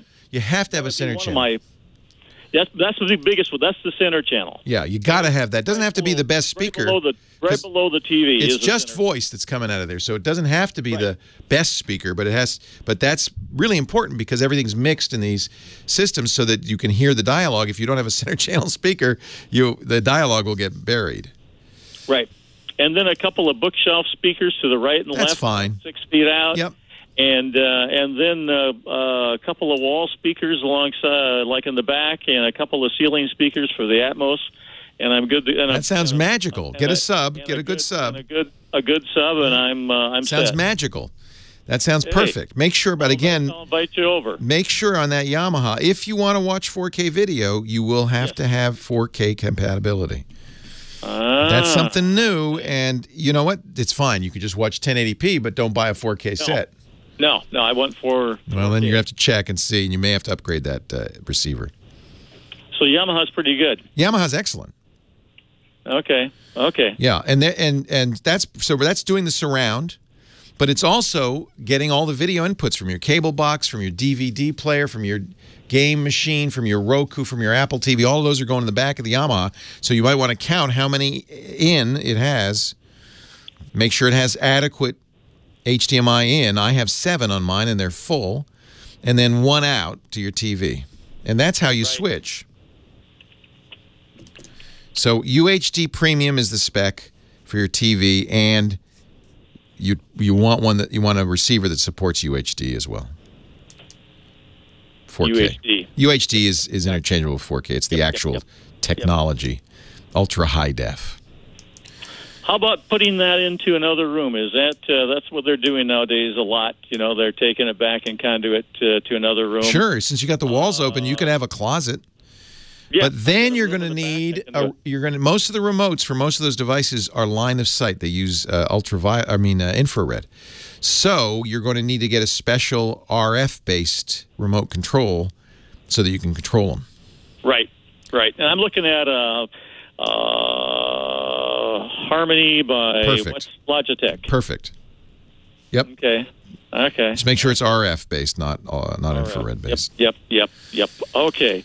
Well, I've been doing so much research, I don't even know what I'm. Yeah, I think you got it down. I mean, the only you got to check that Yamaha. I like your surround setup, and you're right. I don't think you need high-low surrounds. I think you've got the Atmos. I think that's plenty. Perfect. You'll love this. I got a good one for you. I shouldn't be telling you this, but I called the other radio show. You know who I'm talking about? No, but that's all right. unless it begins with K. Yes, she does. And she didn't know what Atmos was. Yeah. Well. And so I thought, man, I got to call Leo. He's got a clue. Matter of fact, he'll probably talk way over my head, but no, I hope I didn't. It's fun. This is fun. You're lucky because I actually after the fact had to get somebody to come crawl out under my house to put those surround speaker wire in so it wouldn't be going around the baseboard. So you don't have to do that. You're lucky. Get everything wired. Don't do wireless. You'll regret it. Everything should be wired. I hate wireless. Yeah, that it never works right. Okay, what do you like? You know, By the way, one more thing. If you can, have wired internet to all those devices too. I don't know where your router is, where your internet... Oh, yes, absolutely. Yeah. Yes, if you're lucky, your router comes out right there, or in the closet if you're going to do a closet, and that's because that's really the only adequate way to get nice throughput. But if you have a good internet service provider and wired, I have wired to all my 4K stuff, it's really the only way to fly. Yep, I wired about over 1,000 feet of Cat 6. Holy cow! Well, you're set. You are set. Well, how fast is your internet? You know, it's pretty fast. I office out of my house, and so I've got a server in the whole bit. Cat 6 is gigabit. Yeah. Well, is it 1,000? Yes. Yeah, it's a gigabit. It's a gigabit compared to 100. Right, which is Cat 5. 5e could probably do gigabit, but yeah, 6 is recommended for gigabit. Okay. Do you have the TV? Don't have the TV yet. All right, so let me tell you that. And this comes from Scott Wilkinson, our AV guy. And so by the way, everything I just said comes from Scott Wilkinson, our AV guy. Okay. He's my guru. He really likes, and I agree with him, the LG OLED TVs. I bought the B series, which is less expensive, about $1,000 less, because it doesn't have 3D. But I couldn't care less. If you want 3D, then you have to get the higher end. No. But the LG OLED, get the 2016. Now there may be a 2017 model coming this spring. Typically they come out in the spring. Somebody else is doing OLED this year, but the LG OLED's far and away better than any LCD TV out there. Really? Yes. And it's OLED, is that? OLED. It stands for Organic Light Emitting Diode. Sony's trying to confuse everybody by doing something called QLED, which is LCD. It's Organic Light Emitting Diode. It is a different technology than LCD. It's a direct view technology that's quite good. And Sony's going to do one too this year. But right now, the best TV of 2016 was the LG OLED, and they have a nice 65 for, I think it's around $4,000. Perfect. Whoa! I didn't know what OLED. You want OLED. You want OLED. You have OLED probably on your phone. Every phone but iPhone has OLEDs, and they really look good. They're blacker blacks, really high quality. They're for HDR. It really stands out. And I would say, don't get curved. Nope. That's a gimmick. Yep. Good suggestion from Judge in our chat room. If you must put the TV above the fireplace, look at mantlemount.com, which is an articulated arm that will let you pull the TV out and down to eye level. Yeah, matter of fact, I spent a ton of money on a Sonos that will pull me out 28 inches. Oh, great! Articulate. That's what you need, because you really don't want to be looking up. Yeah, you don't want to be looking up. Yeah, I can just pull it down and pull it around, and I'm going to use it as a monitor for my office, so I can sit in my nice my recliner. And you may never leave that room. That man cave is permanent. Yeah, I think you're right. That chair is going to have a very special shape in it. Yeah, the shape of my butt. Yes. Hey, how about my cable company uses TiVo recorders and TiVo minis, for different parts of the house. Love them. Good. Good cable company. Absolutely love it. Cable company is Midco, and great company. Never heard of them. Yeah, they're a regional company in the north. Nice. The fact that they don't do those crap Motorola DVRs is huge. That's great. TiVo's the best. Really? Okay. Oh, easily. Not even close. How do I want to supplement it? With Roku, Google, Chromecast? Well, yeah. Now that's so now Amazon. So now you're deciding what do I want to get over the internet as opposed to over broadcast. Exactly. And so all of these devices do the same thing. They connect to the internet, then connect to your TV, and then they run software. They're small computers. They're like little routers, really, and they run software that lets you access those things. Here's the big difference. If the only one that does Apple stuff, iTunes rentals or purchases, is Apple's TV. It doesn't do Amazon. So if you want Amazon and Apple, you have to have Roku and Apple. Otherwise, if you don't use Apple, get a Roku and you're done. You know, I'm not a big Apple guy. You know, I got an Air. I like Macs, and if you want to AirPlay, you need an Apple TV too. But frankly, I think for this setup, if you haven't purchased stuff on iTunes, don't start. Yep. And you'll be good. Okay, so you like Roku, huh? Oh, I love Roku. And Roku has a 4K device. TiVo's, you'll also, by the way, eventually want to upgrade the TiVos to 4K. TiVo is not 4K unless you have a Bolt. Okay. You need the Bolt. Okay. I need the what? The Bolt? The Bolt. That's the TiVo Bolt is their 4K. I'm sorry. This is crazy. You know, it just keeps getting more expensive. Oh, hey. You've started what's called the upgrade cascade. As soon as you upgrade one component, you've got to upgrade all the components. I found that out to my own detriment when I got a 4K TV and realized, oh, crap. Now I have to buy a new receiver, new Roku. I didn't have to buy a new Apple TV because it doesn't do 4K. It only does 1080p. Okay. Yeah, so but it is fun. Get the Roku Ultra. It's fun if you got the money. It's great. get the Roku Ultra. That's the 4K version. You know, there are other very good choices, but Roku does Amazon, Roku does Google, Roku does YouTube, Roku does all the channels you want. Okay. Okay. And that's a monthly service, what, $8-10 a month? No. You just buy the device? You buy the device one time only. I think it's $150. And then if you have services that are pay services like Netflix, you have to pay for Netflix. But Amazon you don't pay for. You just pay for the movie as you go. Google you don't pay for. You just pay the movie as you go. So what does Roku actually give me? I'm a dummy when it comes to Roku is a little computer that connects to the internet and connects to your TV and intermediates for you so that you can get internet stuff on your TV. And the TV... So I then still have to buy the services. Yeah, the services are separate. The Roku's just the hardware. Okay, okay. I didn't get that. Yeah. The Roku's just the hardware. Well, TiVo confuses it because you do have to pay for a TiVo, which is nuts. So... you will have, if you got the LG or any good high-end TV, you will have the apps, Netflix, for instance, on your TV. But generally speaking, I recommend using the Roku for that. However, if you find that the TV's got all the apps you want, I think the LG has Netflix, Amazon, Hulu, has most of the apps, and you like it because the LG is a pretty decent processor with a decent OS, then you don't need a Roku. But you know, so you can hold off on buying the Roku and see if you like the smart TV features. But I hate smart TVs. I hate the smart TV features. I wish the TV were just a panel. They're slow. I agree. Okay. They give me trouble. Okay, you and I are in agreement. Get a good Roku. Yeah, okay. Okay. Stay away from the smart TV. Get a Roku. Well, you're going to get a smart TV. You don't have a choice. Any 4K TV will have those features. Okay. Okay. And then who do you like for services?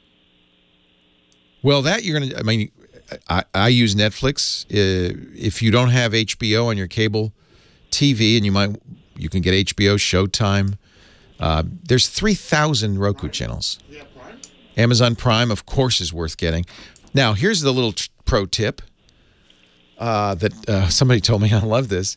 If you're going to rent or buy a TV or movie, do it on Google, because anything you buy on Google can be played back on YouTube 4K, and YouTube works everywhere, including Apple TV. So suddenly, you know, if you buy something on iTunes, you have to have an Apple TV to play it back.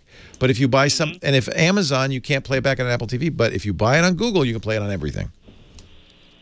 So rent my movies on Google. Yeah, well, renting, it doesn't matter because, you know, but buying, for sure. Buy like when I bought the Star Wars saga. Okay. I bought it on Google, and then you add Disney Anywhere to it, and that means you can watch it anywhere. But Google will let you watch those movies via YouTube, which means you can watch it on any device, your tablets, everything. Man, could you come and stay for a week? I know, that's a good pro tip, huh? Isn't that a good one? That's excellent. Yeah. Excellent. I collect these. Well, you're making the wait worth it because.